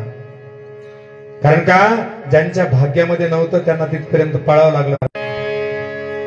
गुरुकडून घेतलेल्या मंत्राचं असणारं पुरस्चरण करत राहिलं तर त्या लिंगाचं ज्ञान आम्हाला होईल. आणि त्या लिंगाचं ज्ञान झालं तर मग आम्हाला त्याची पूजा करता येईल. मग पूजा कशा पद्धतीने करायची? पूजेचा एक प्रकार सांगितला महाराज.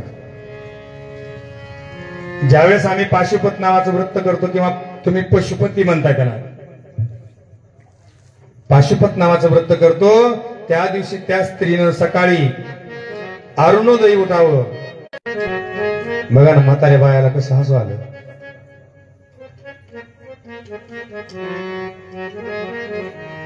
कारण का सूर्यवंशी बनला जमाना, सूर्यवंशी बनला. ब्रह्ममुहूर्तावर उठावं, ब्रह्ममुहूर्तावर उठल्याच्या नंतर सुस्नात व्हावं, शुचिरभूत व्हावं आणि शुचिरभूत झाल्याच्या नंतर शुभ्र जायचं का नाही, आम्हाला त्याला शरण जायचंय आणि नम्र भाव, नजर खाली आणि शुद्ध अंतःकरण पाहिजे. हौस मौज आणि मजेसाठी जायचं नाही. शुचिरभूत व्हावं, पांढरं वस्त्र परिधान करावं, शुभ्र वस्त्र. जितकं तुम्ही चमकणारं वस्त्र प्रावरण करताय तेवढे गुणदोष जास्त अंगामध्ये उत्पन्न होतात. ध्यानाला शास्त्र एक. जेवढी लालजर्द साडी तुम्ही घालाल त्या दिवशी निश्चित तुमचे भांडणं घरात झाल्याशिवाय राहत नाही. ध्यानात ठेवा. जर सासून सुनानं दोघीनं जरी लाल वस्त्र परिधान केले तर निश्चिततेने तुम्ही अनुभव घ्या, भांडण झाल्याशिवाय राहत नाही. ज्याने गडद हिरवं वस्त्र परिधान केलं त्यांनी चिडचिड केल्याशिवाय राहत नाही. Mind effect. एक पावलाला एक जर नामस्मरण झालं तर त्याचं एक यज्ञ केल्याचं फळ तुम्हाला मिळतंय. ते पाशुपत आहे. आणि मग त्या रस्त्यानं तुम्ही ज्या वेळेला मंदिरात याल मौन यायचं. ज्यावेळेस तुम्ही अध्ययन करताय, अध्यापन करताय किंवा वाचन करताय ते त्यावेळेला लक्षात ठेवा मी काय सांगतोय. आपल्या जिभेचा शेंडा, आपल्या जिभेचा शेंडा दाताच्या वरी खरबड जागा असते. ध्यानात ठेवा. दाताच्या वरी हिरडीला खरबड जागा असते. त्या हिरडीच्या थोडं वर तिथं टेकवा, तोंड बंद करा आणि ते पाठांतर करा किंवा वाचन करा. काय होतं, आमच्या सहस्त्रार चक्रामध्ये जे अमृत आहे ते अमृत ब्रह्मरंध्रामधून जी मूर्धन्य म्हणतात, मूर्धन्य म्हणजे टाळू, त्या टाळूमधून ते अमृत स्त्रवत आणि आमच्या जिभेच्या शेंड्यावर पडतं.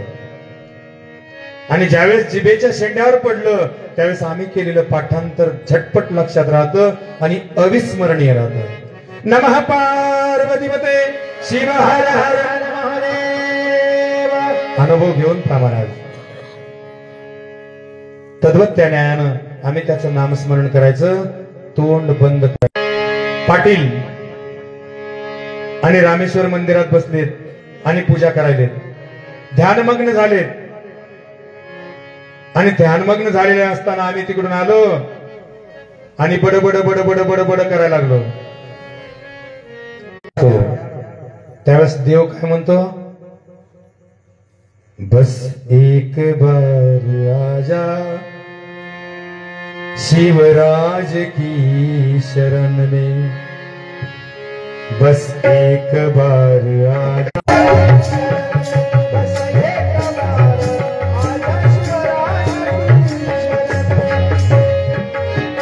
सांगितलं मला, सर्वस्व अर्पण कर दे शिवराज की शरण में. सांगितलं शिवराज की शरण में, गिरिराज की शरण में, बस एक बार आजा शिवराज की. पण मनुष्य सर्व अर्पण करत नाही आणि इकडे तिकडे पाहायला लागतो महाराज. आणि मग म्हणतो काय सांगा, इतका देवदेव केला, इतके टाळ फोडले,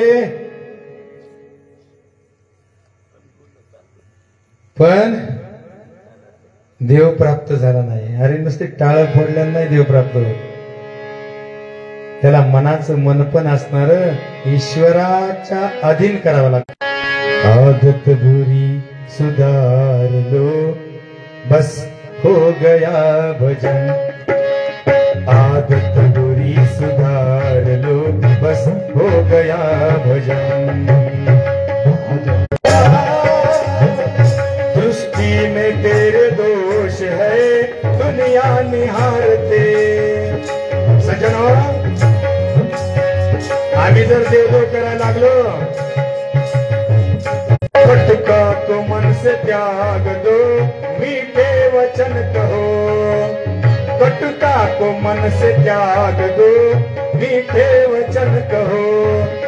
वाणी का स्वर सुधार लो, वाणी मन में यही विचार लो, मन में यही विचार लो, बस हो गया भजन। आदत बुरी सुधार लो, बस हो गया भजन। आमच्या दृष्टीतलं असणारं जे दृष्टीपण आहे ते सात्विक बनवा सज्जनो। त्याच्यातली असणारा दोष दूर करा, समताचं अंजन बांधा, बांधा त्या टाका त्याच्यामध्ये डोळ्यामध्ये, आणि कटुतेचं जे बोलणं आहे ते संपून टाका मनातलं। गोड बोला, कारण का तोच शब्द आहे, या महाराज या, या बसा महाराज, या या या या बसा। शब्द तेच आहेत महाराज। जे गोडीने बोललं जातं त्याच्यामध्ये मीठ आपलं साखर असते। या महाराज या, बसा बसा बसा बसा महाराज, या या या या या बसा। तेच शब्द आहे, पण आपल्या वाणीचं असणार स्वर सुधारलो, बस हो गया भजन। आणि म्हणून सज्जनो, आम्हाला जर भक्ती करायची असेल, लक्षात ठेवा, मंदिरामध्ये आम्हाला कोणी जर त्रास देत असेल, आम्ही पूजेला गेलो तर त्याला अद्वा तद्वा बोलू नका। असं समजा की तुमच्या भक्तीमध्ये हे परीक्षा ईश्वर घ्यायला लागलेला आहे। तुमच्या भक्तीमध्ये परीक्षा ईश्वर घ्यायला लागलेला आहे, आणि मौन धारण करा। कारण का एखाद्या वेळेस नवरा जर समजा कडकडून भांडत असला आणि बायकोनं जर एकदम तोंड बंदच ठेवलं, काय लाग आहे त्याचा मारायचा? आणि ही जर हो टो म्हणली, ठोके दोन बसले। ऐके नाही? त्याच्यामुळं मौनम सर्वार्थ साधनम, त्या ठिकाणी मौन वापरायचं, ईश्वराची प्रार्थना करायची, तेव्हा अरे मला असे संकट येऊ देऊ नको, माझ्या भक्तीमध्ये विक्षेप जो काही आहे तो येऊ देऊ नको। आणि असं करत असताना मनामध्ये विचार यशाचा कधीच करायचा नाही, किंवा फळप्राप्तीचा विचार कधीच करायचा नाही। कारण का त्याचं होऊन राहावं लागतंय भक्तीमध्ये। त्याला कळतंय तुम्हाला काय केव्हा द्यायचं। तुम्ही लगेच बी पेरल्याच्या नंतर लगेच तुमच्या घरी पोते येतात का? नाही, त्याचा देव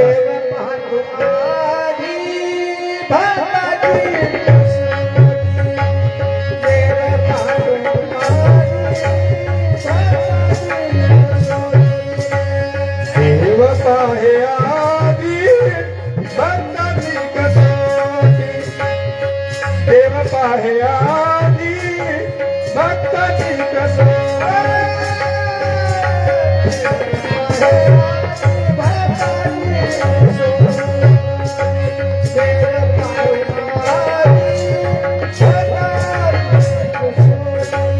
देव पाहे आधी भक्ताची कसोटी, देव पाहे आधी भक्ताची कसोटी।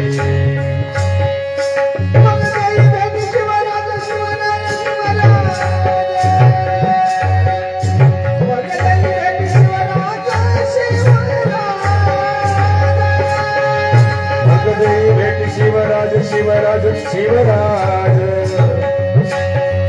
मग देई भेट शिवराज शिवराज शिवराज।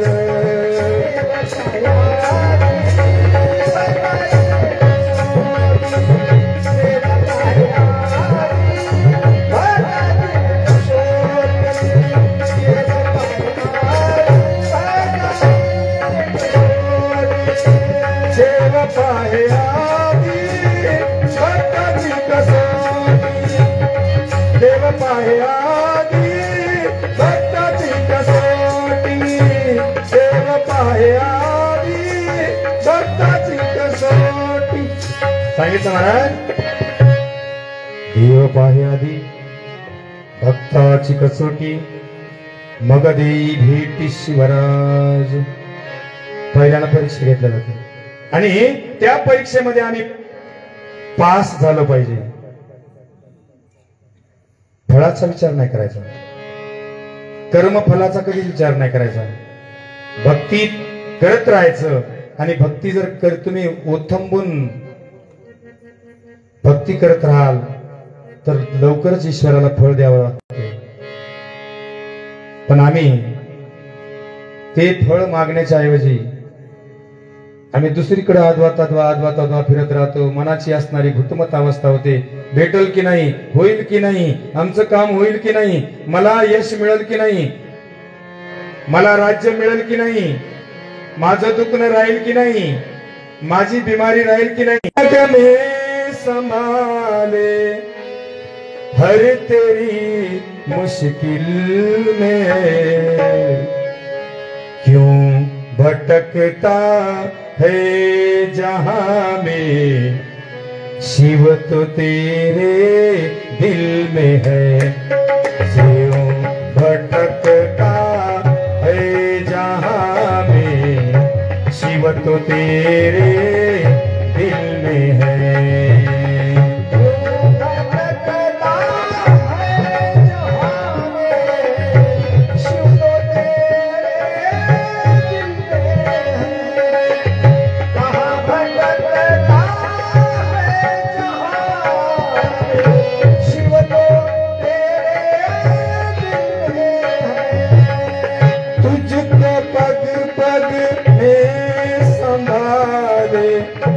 तुझको पग पग में संभाले, तेरी हर मुश्किल में है. क्यों भटकता है जहां में, शिव तो तेरे दिल में है. क्यों भटकता है जहां में, शिव तो तेरे दिल में है.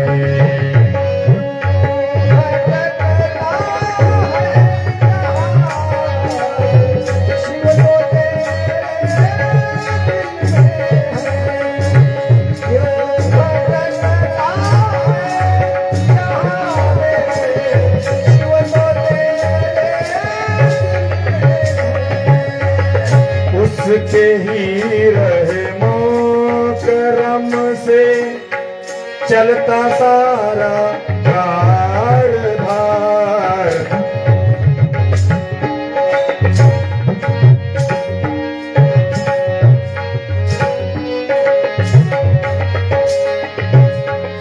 उसके रहमो ही करम से चलता सारा कारभार. वही जीवन देने वाला, वही जीवन देने वाला, और वही का दिल में है. क्यों भटकता है जहां में, शिव तो तेरे दिल में है. क्यों भटकता है जहां में, शिव तो तेरे दिल में है.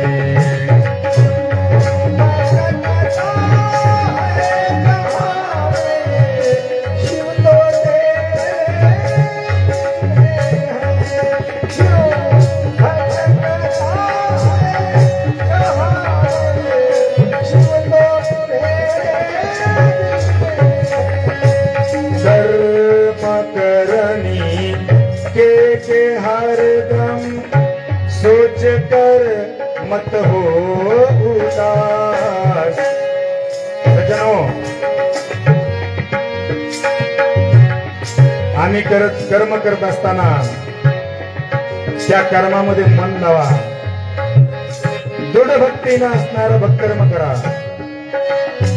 कर्म करने की के हरदम सोच कर मत हो उदास, ये तो बस उसको पता है, ये तो बस उसको पता है, क्या तेरी मंजिल में है, क्यों भटकता है जहाँ में, शिव तो तेरे दिल में है, क्यों भटकता है जहाँ में, शिव तो तेरे दिल में है।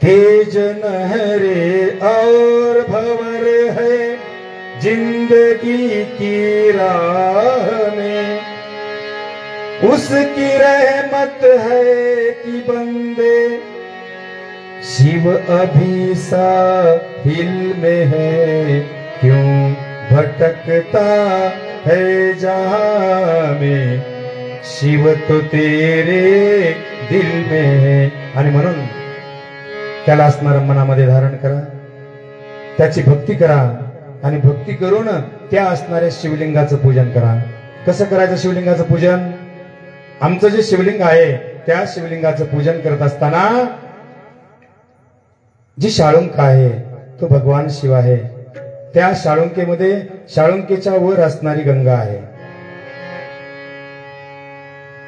शाळुंकेच्या वर गंगा आहे, आणि जो गोलाकार भाग आहे, जो गोलाकार भाग आहे पूर्वेला असणारं ब्रह्मदेवाचं ठिकाण आहे त्या गोल कॉर्नरवर, आणि पश्चिमेकडून ब्रह्मदेवाचं ठिकाण आहे गोल कॉर्नर मध्ये, आणि जे पाणी जाण्याचं ठिकाण आहे त्याच्यामध्ये पूर्वेला असणारा गणपती आहे, तर पश्चिमेच्या पट्टीवर कार्तिक आहे, आणि मधली जी मोठी रेषा आहे ती तुम्हाला माहित आहे, तिथे एक देवी आहे शंकराची, जिला मुलगी मानलं गेलं अशोक सुंदरी, आणि अशा या शिवलिंगाचं पूजन करत असताना पहिल्यानं शिवार्पित पाणी करा। ओम नमः शिवाय, ओम नमः शिवाय। पाणी टाका, पण ते पाणी आता लोटाभर आणलंय आम्ही। पाणी कशात आणावं? ताम्र पात्रामध्ये पाणी राहावं, म्हणजे तांब्याच्या पात्रात पाहावं, स्टीलच्या पात्रात नाही, स्टीलच्या तांब्यात नाही।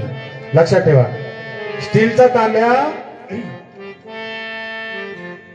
हा चंद्र मानला जातो, तर तांब हे मंगळ मानलं जातं, आणि जे तांब मंगळ किंवा रवी आहे ते मंगळ म्हणजे आमच्या अंगातली असणारी उष्णता, आणि त्यामध्ये आम्ही घेतलेला चंद्र म्हणजे पाणी। आणि ज्यावेळेस चंद्र आणि पाणी, ज्याच्या कुंडलीमध्ये चंद्र आणि मंगळ एका घरात असतो त्यावेळेस तो लक्ष्मीकारक पुत्र किंवा कन्या असते महाराज। तसा जन्माला जर कोणी आला तर निश्चितपणे त्याच्या बापाला काही दिवसामध्ये धनप्राप्ती होते, लक्ष्मी योग म्हणतात त्याला। चंद्र आणि मंगळ एकत्र आला तर तांब म्हणजे मंगळ आणि पाणी म्हणजे चंद्र, आणि दोन्ही रूपानं आम्ही टाकायला लागतो। आता पाणी जे काही आहे ते पाणी कुठलचं टाकायचं? कारण का एक लोटा जल जिंदगी का हाल। तुम्ही ऐकताय, म्हणताय आहे, पण त्याच्यामध्ये सातत्य ठेवावं लागेल। जीवनामध्ये भरपूर पाप केलं, 10 वर्ष 15 वर्ष 20 वर्ष दुसऱ्याचे धुरे कापले, आणि एक दिवस पाणी टाकलं की तुमचं पाप निघून जाईल का? नाही जाणार। मग त्याच्यात सातत्य ठेवावं लागेल। मग आता त्या पाण्यामध्ये 3 प्रकार आहेत। पाणी कसं असावं? कुठलंही असावं का? नाही, आपल्या घरचं असावं.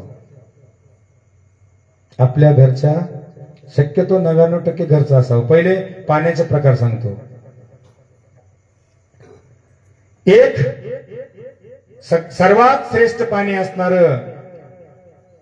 गंगाचं. गंगेचं पाणी सगळ्यात श्रेष्ठ.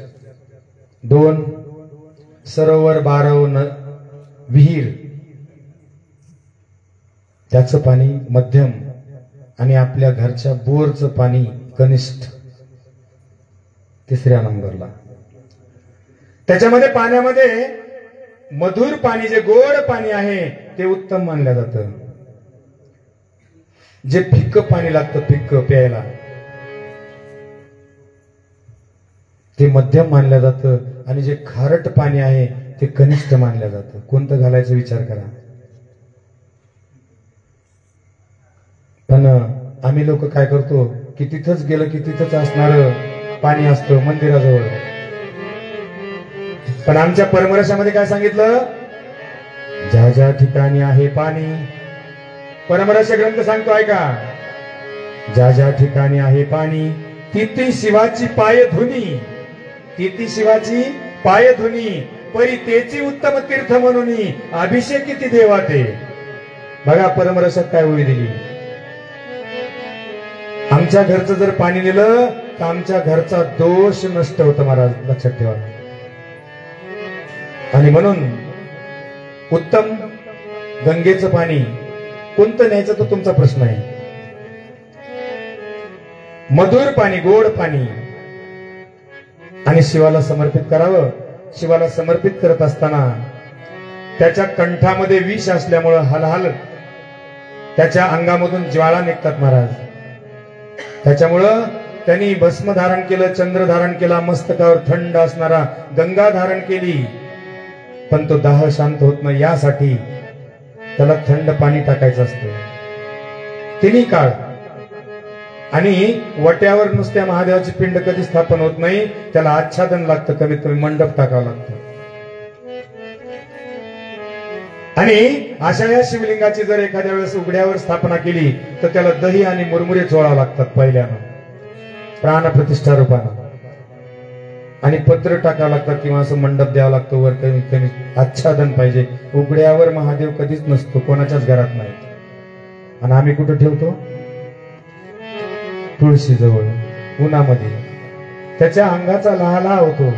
अरे तो ब्रह्मांडाचा अधिपती आहे आणि देवादिदेव आहे. आमच्या देवाऱ्यातली सगळ्यात वरची पायरी माझ्या शिवाची आहे. तुमचं कुलदैवत आणि शिवलिंग पिंड ही देवाऱ्यातल्या तिसऱ्या पायरीच्या सगळ्यात वरच्या टप्प्यावर पाहिजे. का तुमचं अंगण सांभाळायला आला काय तो? दुसरी पायरी माझ्या विष्णू परमात्माची. शाळीग्राम असेल, रंगनाथ असेल, विठ्ठल रुक्मिणी असेल, कृष्ण असेल, त्याची दुसरी पायरी. तर तिसरी पायरी असणारी आमच्या ब्रह्मदेवाची किंवा गणपतीची मानल्या जाते. आणि मग पितर देवता, टाक वगैरे देवाऱ्याच्या उजव्या बाजूनं आपल्या, नाही तर शिवाच्या त्या देवाऱ्याच्या उजव्या बाजूला तुपाचा दिवा आणि डाव्या बाजूला तेलाचा दिवा असावा. घरातले जे मूर्त्या आहेत त्या मूर्त्या खड्ड्याच्या नसाव्यात, पुढून साच्यान मागून खड्डा नसावा. त्याला पाठ असावी, आपल्यासारखी पाठ, साप, ज्या काय असतील मूर्त्या त्या. आणि त्याची आराधना करायची तर तो असणारा आमच्या देवाऱ्यात वरच्या ठिकाणावर पाहिजे. त्याची आराधना करत असताना गोड पाणी वापरा. आपल्या घरचं न्या, दोष नष्ट होऊन जातो. तुळशी जवळ ठेवू नका. काल तुळशीचे लग्न कोणासोबत लावले? महादेवासोबत का कोणासोबत लावले? विडंबना नाही माझी, तुम्हाला प्रश्न आहे हा. कोणासोबत लावलं लग्न? तुलसी दामोदर, बरोबर आहे. माझ्या कृष्णासोबत लावलं तुळशीचं लग्न. मग जर तिथं तुळशी जवळ जर दामोदर पाहिजे तर शिव म्हणजे अग्नी आहे आणि तुळस म्हणजे ऑक्सिजन किंवा पाणी प्रकार आहे महाराज, H2O. का तुमच्या घरात भांडणं होणार नाही? हा, जर अनादि शाश्वतम शांतम चैतन्यम चित सर्वगम चितंगम वृषभाकारम चितभस्मलिंग धारणम सांगितलं की मग आता ते भस्म कसं लावायचं, नेमकं भस्म म्हणजे काय, हा प्रकार आम्हाला कळला पाहिजे. सज्जन हो, एखाद्याच्या ताटामध्ये सगळे उपचार आहेत, पूजेचे सगळे 16 उपचार आहेत, 16 प्रकार आहेत, 24 प्रकार आहेत आणि 5 प्रकार आहेत. 5, 16 आणि 24 एवढे प्रकार आहेत. पंचोपचार पूजा करा, षोडशोपचार करा किंवा चतुर्विशंती म्हणजे 24 प्रकारांना पूजा करा. जर त्या ठिकाणी भस्म नसेल तर ती पूजा व्यर्थ आहे म्हणून सांगितलं शिव महापुराणामध्ये. आमच्या ताटात जर पूजा भस्म नसेल तर ती पूजा असणारी निष्फळ आहे म्हणून सांगितलं. आणि पूजा करणाऱ्याच्या सुद्धा कपाळाला जर भस्म नसेल तर ती पूजा निष्फळ आहे म्हणून सांगितलं महाराज. का? रुद्रम भूत्वा रुद्रम अर्चयेत. रुद्राची आराधना करायची असली तर तुम्हाला पहिल्यांदा रुद्र व्हावं लागल. माझ्या विष्णूची आराधना करायची असली तर वैष्णव बनावं लागल. त्याचे अलंकार भूषण तुम्हाला धारण करावे लागतील. गळ्यात तुळशीची माळ घालावं लागेल, टिळा लावावा लागेल चंदनाचा वगैरे, आणि तुम्हाला वैष्णव बनावं लागेल. त्यावेळेस तुम्ही अधिकारी बनाल. तसं शिवाची पूजा करायची असेल तर तुम्हाला रुद्र बनावं लागेल. गळ्यात रुद्राक्ष माळा धारण करावं लागेल. गळ्यात लिंग ज्यांच्या शैव पंथामध्ये असेल त्यांनी लिंग धारण करा. आणि कपाळाला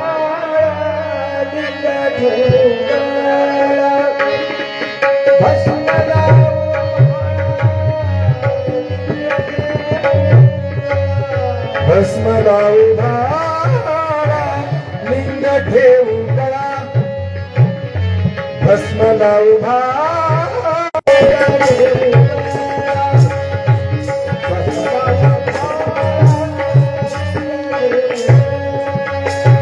भस्म लावू भाळा, लिंग ठेवू गळा, भस्म लावू भाळा, लिंग ठेवू गळा.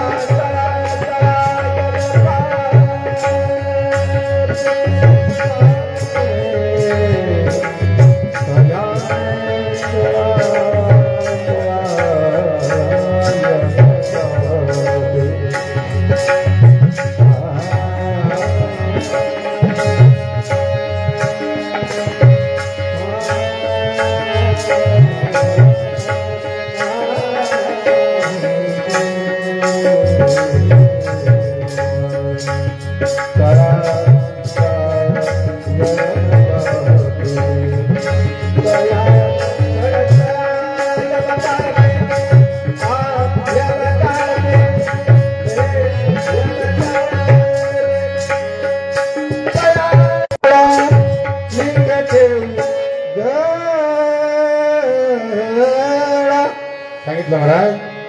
तया चळ चळा यम कापे, भस्म कपाळाला लावा. भस्म कशाला म्हणावं? पूर्ण ब्रह्मांडालाच विभूतीची उपमा दिली महाराज. पूर्ण ब्रह्मांडाला विभूतीची उपमा दिली. एवढंच नव्हे, संताच्या विभूती म्हणजे संताला सुद्धा विभूतीची उपमा दिली आहे. तर मग विभूतीचा महिमा किती मोठा असेल महाराज? विभूतीचा महिमा किती मोठा आहे? अगाध आहे महाराज, पुराणी. विभूतीचा महिमा अगाध पुराणी आणि अगम्य महाराज. आता विभूती म्हणावं कशाला? विभूतीचे प्रकार एक फास्ट सांगतोय. भस्म असणारी जी विभूती आहे ती 4 प्रकारानं तयार केल्या जाते. पहिल्यांदा तयार केल्या जाते सांगतो मी, नंतर त्याचे प्रकार किती, कोणत्या टायमाला कोणतं वापरायचं हे सांगेल फास्ट मध्ये. ऐका. एक 4 पद्धतीने निर्माण केलं. एक कल्प नावाचं भस्म आहे, सगळ्यात पवित्र असणारं कल्प भस्म. दुसरं अकल्प, तिसरं अनुकल्प आणि चौथं विकल्प. कल्प, अनुकल्प, उपकल्प आणि अकल्प कल्प, अनुकल्प, उपकल्प आणि अकल्प. शांती आणि शांततिता 5 प्रकारच्या शक्त्या निर्माण झाल्या आणि त्या 5 शक्त्यापासून 5 गायी निर्माण झाल्या. नंदा, भद्रा, सुरभी, सुशीला आणि सुमना 5 प्रकारच्या गायी निर्माण झाल्या. त्या रंगीबिरंगी येतात आणि ह्या 5 प्रकारच्या गायीच्या गोमयापासून म्हणजे शेणापासून आणि भस्म निर्माण झालं. आता ते भस्म कल्प नावाचं कसं तयार केलं? आमच्या घरी असणारी गाय जी आहे तर ती गाय तिला कोरड वैरण टाका आणि ती ज्यावेळेस गोमय देते त्यावेळेला ओम सद्योजातम प्रपदामी सद्योजाताय वै नमो नमः भवे भवे नाती भवे भवत्सवं भवद्वाय नमः मंत्र म्हणा आणि गोमय असणारं ओंजळीमध्ये घ्या, खाली पडू देऊ नका. ओंजळीमध्ये घेतलं त्याचे गोळे करा. ओम वामदेवाय नमो, ज्येष्ठाय नमः, श्रेष्ठाय नमो, रुद्राय नमः, कालाय नमो, कलिकणा नमो, बला नमो, बलकणा नमो, बल प्रमथना नमः, सर्वभूत दमना नमो, मनोन्मना नमः मंत्र म्हणा आणि ते असणार गोळा सावलीमध्ये हवा मारा त्याला. ओम तत्पुरुषाय विद्महे महादेवाय धीमहि तन्नो रुद्र. घोरेभ्यो घोर घोरतरेभ्यः सर्वेभ्यः सर्व सर्वेभ्यो नमस्ते अस्तु रुद्ररूपेभ्यः. त्याला अग्नीवर ठेवा, जाळा आणि ज्यावेळेस त्याची राख बनली, गोल असणारा रक्षा बनली, त्यावेळेस ती असणार गोल भस्माचा गोळा सोन्याच्या पात्रात ठेवा, सोन्याच्या. आणि जर नाही भेटलं तर दुर्डीमध्ये बेल अंतरा आणि त्याच्यात ते ठेवून द्या. ओम ईशाना सर्वविद्यानाम ईश्वर सर्वभूतानाम ब्रह्माधिपती ब्रह्मणो अधिपती ब्रह्मा शिवमे अस्तु सदा शिवम मंत्र म्हणा, उचला आणि त्या दुर्डीमध्ये ठेवा आणि ते लावायला सुरू करा. ते नंबर 1 कल्प नावाचं भस्म. त्याच्यापेक्षा श्रेष्ठ भस्म कोणतंच नाही. एक दुसरं रानशेण्या गौऱ्या गोळा करून त्या पद्धतीनं त्या मंत्रानं त्याचं भस्म तयार केलं, त्याला अनुकल्प नावाचं भस्म म्हणायचं. दुसरं ज्याला ज्ञान आहे भस्माबद्दल, आदर आहे, अशाकडून विकत भस्म आणणं त्याला उपकल्प भस्म म्हणायचं. आणि जो मदिरापानम सतत शयनम, जो मदिरापान करतो आणि दुराचार करतो आणि भस्म विकतो, त्याच्याकडून जर आम्ही भस्म आणला तर त्याला अकल्प भस्म म्हणायचं. आता हे 4 प्रकार झाले. त्याच्यामध्ये 5 प्रकार दुसरे सांगितले. एक विभूती, दुसरं भसित, तिसरं भस्म, चौथं क्षार आणि 5वी रक्षा. विभूती असणारी नित्य पूजेसाठी वापरावी दररोज. भसित असणारं नैमित्तिक कारणासाठी वापरावं. भस्म काम्य उपासना की आम्हाला हे प्राप्त झालं पाहिजे मगच मी मांडी मोडणार. अशा वेळेला काम्य उपासना ज्यावेळेस करतो त्यावेळेस भस्म नावाचं तिसरं वापरायचं. तर आम्ही केलेलं पाप आम्हाला लक्षात आलं आणि त्याचं प्रायश्चित्त जर आम्हाला घ्यायचं असेल तर क्षार नावाचं चौथं वापरायचं. आणि भूत प्रेत पिशाच जर लागलेलं असेल तर रक्षा नावाचं 5वं लावायचं.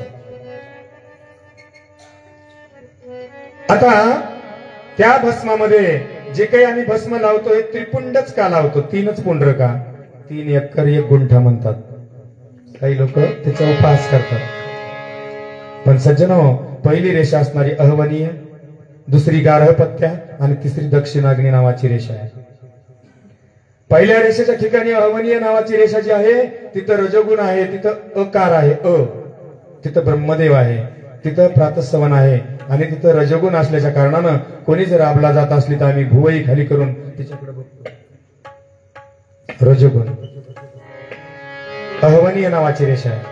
दुसरी मधली गार्हपत्या नावाची रेषा आहे, तिथं उकार आहे, विष्णू देवता आहे, विष्णू देवता. आणि मध्यसवन आहे. आणि तिसरी असणारी तळपायच्या मस्तकाला गेली, तिथं रुद्र देवता आहे, तिला दक्षिणाग्नी म्हणतात. आणि तिथं मकार आहे म, आणि तिथं तमोगुण आहे, मध्यभागी सत्वगुण. आणि म्हणून हे त्रिपुंड असणार 3 पुंड्रच लावायचे. अनुक्रमे तर्जनी, मध्यमा आणि अनामिका या 3 बोटांनीच लावायचे. हेच त्रिपुंड्र आमचे जे काही वैष्णव संप्रदाय ते ऊर्ध्व पुंड्र लावतात म्हणून माझ्याकडे श्लोक आहे. भस्मच आहे आणि त्या भस्मापेक्षा श्रेष्ठ कोणताही गंध नाही महाराज, कोणताच नाही ब्रह्मांडात. जगाची विभूती आहे, जगाची. आणि ती विभूती धारण न करता जर आम्ही देवाची प्रार्थना किंवा पूजन अर्चन करत असाल तर ती पूजा फळाला जात नाही. म्हणून धर्मशास्त्र सांगतं, शिव महापुराण सांगतं, एखाद्या वेळेस एखादी वस्तू नसू द्या, बेल नसू द्या, पाणीही नसू द्या, भस्म स्नान जरी तुम्ही केलं, एखाद्या वेळेस तुम्हाला ताप फुल आलेली आणि आंघोळ करायची डॉक्टरांनी नाही सांगितली, नुसतं भस्म स्नान करा आणि पूजा करा, किंवा कोणते उपचार नसू द्या आणि नुसतं भस्म लावा त्याला, सर्व पूजेचं फळ तुम्हाला प्राप्त होईल. म्हणून त्या ठिकाणी सांगितलं, आता ते भस्म असणार 15 ठिकाणी लावावं आणि 32 ठिकाणीही लावावं, असं असणारं जे भस्म आहे. या भस्माची व्याख्या आमच्या शिव महापुराणमध्ये सांगितली. एक लोकाग्निजनित, दुसरं वेदाग्निजनित आणि तिसरं शिवाग्निजनित. आणि अशा या पद्धतीचं असणारं भस्म त्याला धारण करावं. मग आता लोक म्हणतात बाबा की मग आता हे भस्म धारण केलं आम्ही, मग आता काही जण त्याला कुंकू लावलं. कुंकू, हे कुंकू लावू नको ना. कोण्या धर्मशास्त्रात सांगितलं? त्याचं डोकं दुखणं म्हणजे यांच्या स्वप्नात येऊन सांगितलं का? हा अपप्रचार आहे बर का. आणि ज्या अपप्रचार आणि अंधश्रद्धा आहेत याच्यावर कडकडून टीका करणारा मी धर्मशास्त्राच्या आधारानं तुम्हाला त्याचं प्रमाण देईल मी. अरे प्रत्येक धर्म संप्रदायामध्ये गंधाला अनन्यसाधारण महत्व आहे, लावायलाच पाहिजे. कारण का इडा, पिंगला इडा आणि सुसुमनाचं मध्य केंद्र स्थान आहे, आज्ञाचक्र आहे. आणि हे झाकलं गेलं पाहिजे. त्यावेळेस अंतर्मुख वृत्ती होते आमची. आणि स्त्रियांनी सुद्धा आणि महिलांनी सुद्धा गंध लावणं अत्यंत आवश्यक आहे. पण आमच्या स्त्रिया म्हणतात, काय सांगा महाराज, आमची पोरगी ऐकत नाही. 2 ठोके द्या तिला, कशी ऐकत नाही बघू. कोणाचं शिकल्या? ह्या चित्रपटातलं शिकल्या. चित्रपटातलं पहिले मुस्लिम धर्म संप्रदायाचे लोक चित्रपट काढायचे आणि आमच्या हिंदू धर्म संप्रदायाच्या मुलींना हिरोईन बनवून हा अत्याचार चालू केला महाराज चित्रपटाद्वारे. त्यांच्या मुली गंध लावत नाहीत म्हणून चित्रपटामध्ये दाखवलं गेलं आणि तेच असणारं अनुकरण आमच्या हिंदू धर्म संप्रदायाने करायला सुरुवात केली. पण लक्षात ठेवा, एखादी सुंदर मुलगी जर असली आणि ती जर आरशात पाहत असेल आणि तिनं जर गंध लावलेला नसेल तर ते पांढरं थोबाड बघा कसं दिसतंय. आणि तेच जर तिनं कुंकू टिकली किंवा गंध लावला तर बघा किती सुंदरता निर्माण होते. जसं ओस पडलेली नगरी विना कुंकवाची, जशी विधवा स्त्री. मग आपलं ठरवा, आपण गंध लावायचा की नाही. मुली, सगळ्या मुलीसाठी बोलतोय. आणि जर समजा ऐकत नसतील तर 2 थोबाडीत द्या. मी आहे उद्या सकाळी इथं. सज्जनो, मी का सांगतो तळमळून लक्षात घ्या. जर माझी एखादी याच्यात बहीण काळी सावळी जरी असली, काळी सावळी, आणि तिनं जर कपाळावर जर कुंकू किंवा गंध लावला आणि आरशात पाहिलं तर ते सावळा वर्ण सुद्धा उठून दिसतो महाराज. बल, तेज आणि कांती निर्माण होते त्या असेल. जर मुस्लिम समाजाचं जर शिकायचं असेल तर त्यांचा एक चांगला गुण समजून घ्या महाराज आणि तसं वागण्याचा प्रयत्न करा. एक तुम्हाला सांगतो आणि कथेचा निरोप घेतो. मुस्लिम धर्म संप्रदायामध्ये एक प्रथा आहे महाराज, कुराणामध्ये लिहिलेली. त्यांच्या धर्मपंथामध्ये जर मुलगी, लक्षात ठेवा, जर मुलगी उपवर झाली, पहिला त्यांच्या धर्मपंथामध्ये काळा नकाब त्यांच्या चेहऱ्यावर टाकला जातो आणि पूर्ण अंग काळ्या कपड्यानं झाकलं जातं. नुसतं लग्न झालेल्या स्त्रिया नाही झाली तर शहाणी झालेली मुलगी, नकाब वापरते का? त्यांचा धर्मपंथ त्यांना सांगतो, ए छोकरी, पराया मर्द नहीं देखना. काय सांगितलं जातं? पराया मर्द नहीं देखना. अगर तूने देखा पराया मर्द तर तुझे जन्नत नाही मिलेगी, म्हणजे मोक्ष मिळणार नाही तुला. त्यांच्या धर्मपंथाची शिकवण आहे महाराज, परपुरुष पाहू नका. आणि म्हणून त्यांचे चेहरे झाकल्या जातात आणि आमचे अंग उघडे केल्या चालले. आणि सावध व्हा आणि आपलं घर पहिले सुधरा, आपलं लेकरू असणारं सुधारायचा प्रयत्न करा. आणि ज्या काही समजा इथं मुली बसलेल्या आहेत त्यांना कळकळीची विनंती आहेच आहे, पण तुमच्या आईबापाची शपथ इथून पुढं विना टिकलीचा आणि विना गंधाचा राहू नका. आपल्या बापाचं नाव कमवायचं असेल तर त्याच्या कुळाला असणारा कलंक लावू नका. हिंदू संस्कृती असणारी बिघडू नका आणि त्या हिंदू संस्कृतीला असणारा डाग लावू नका. दुराचार करू नका.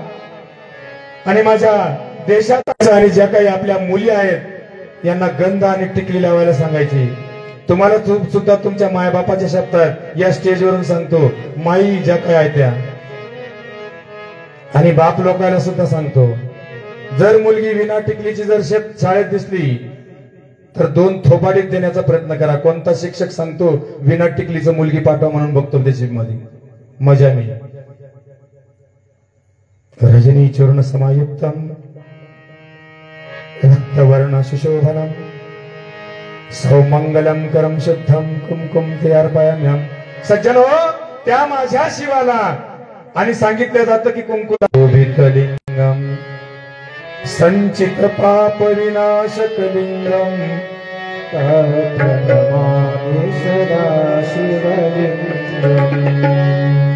लिंगाष्टकामध्ये चरण दिलं, कुमकुम चंदन लेपित लिंगम पंकजहार सुशोभित लिंगम संचित पाप विनाशक लिंगम तत्प्रणमामि सदा शिवलिंगम. सांगितलं की बाबा कुमकुम चंदन लेपित लिंगम त्यांनीच दिलं, श्लोकामधून दिलं की कुमकुम धारण करतोय. मनातून भ्रामक कल्पना जगाला शिकू नका आणि भ्रम फायदा करू नका. शिवाला अरे ज्याने निर्माण केलं, ज्याने विष पेलं त्याला कुंकू लावल्यावर दुःख होईल का? त्यानेच निर्माण केलंय कुंकू. आणि म्हणून कुंकू सुद्धा भस्माच्या मधल्या पट्ट्यावर कुंकू लावायचं. जी शाळुंक आहे त्याला भस्माचा तिळक लावल्याबरोबर आपण जसं कपाळाला 3 बोटाच्या खाली भस्माचा गंध लावतो दोन्ही भुवयाच्या मध्ये, तसा भस्माचा गंध लावायचा. आणि प्रत्येक पट्टीवर सुद्धा वेदिकेवर त्या मधलं जे बोट आहे तिथं कुमकुम लावायचं. राहिलेला भाग जो काय हळदी तांदूळ, उद्याच्याला बेल फुलं कसे व्हावे, बेल कसा असावा, बेलामुळं काय फळ भेटतं आणि कोणकोणते फुलं वाहिल्याच्या नंतर, कोणतं धान्य वाहिल्याच्या नंतर काय फळं मिळतात, याचं ज्ञान उद्याच्याला तुम्हाला दिलं जाईल. ज्यांना काही लिहून घ्यायचं असेल त्यांनी उद्याच्याला वही आणा आणि अक्षरशः मी जे सांगल ते तिथं लिहून घ्या. झालेली सेवा या ठिकाणी माझ्या सद्गुरूच्या चरणी तसंच तुमच्या संत सज्जनांच्या चरणी समर्पित करून आजच्या या तृतीय पुष्प सेवेला या ठिकाणी मी पूर्ण विराम देतो.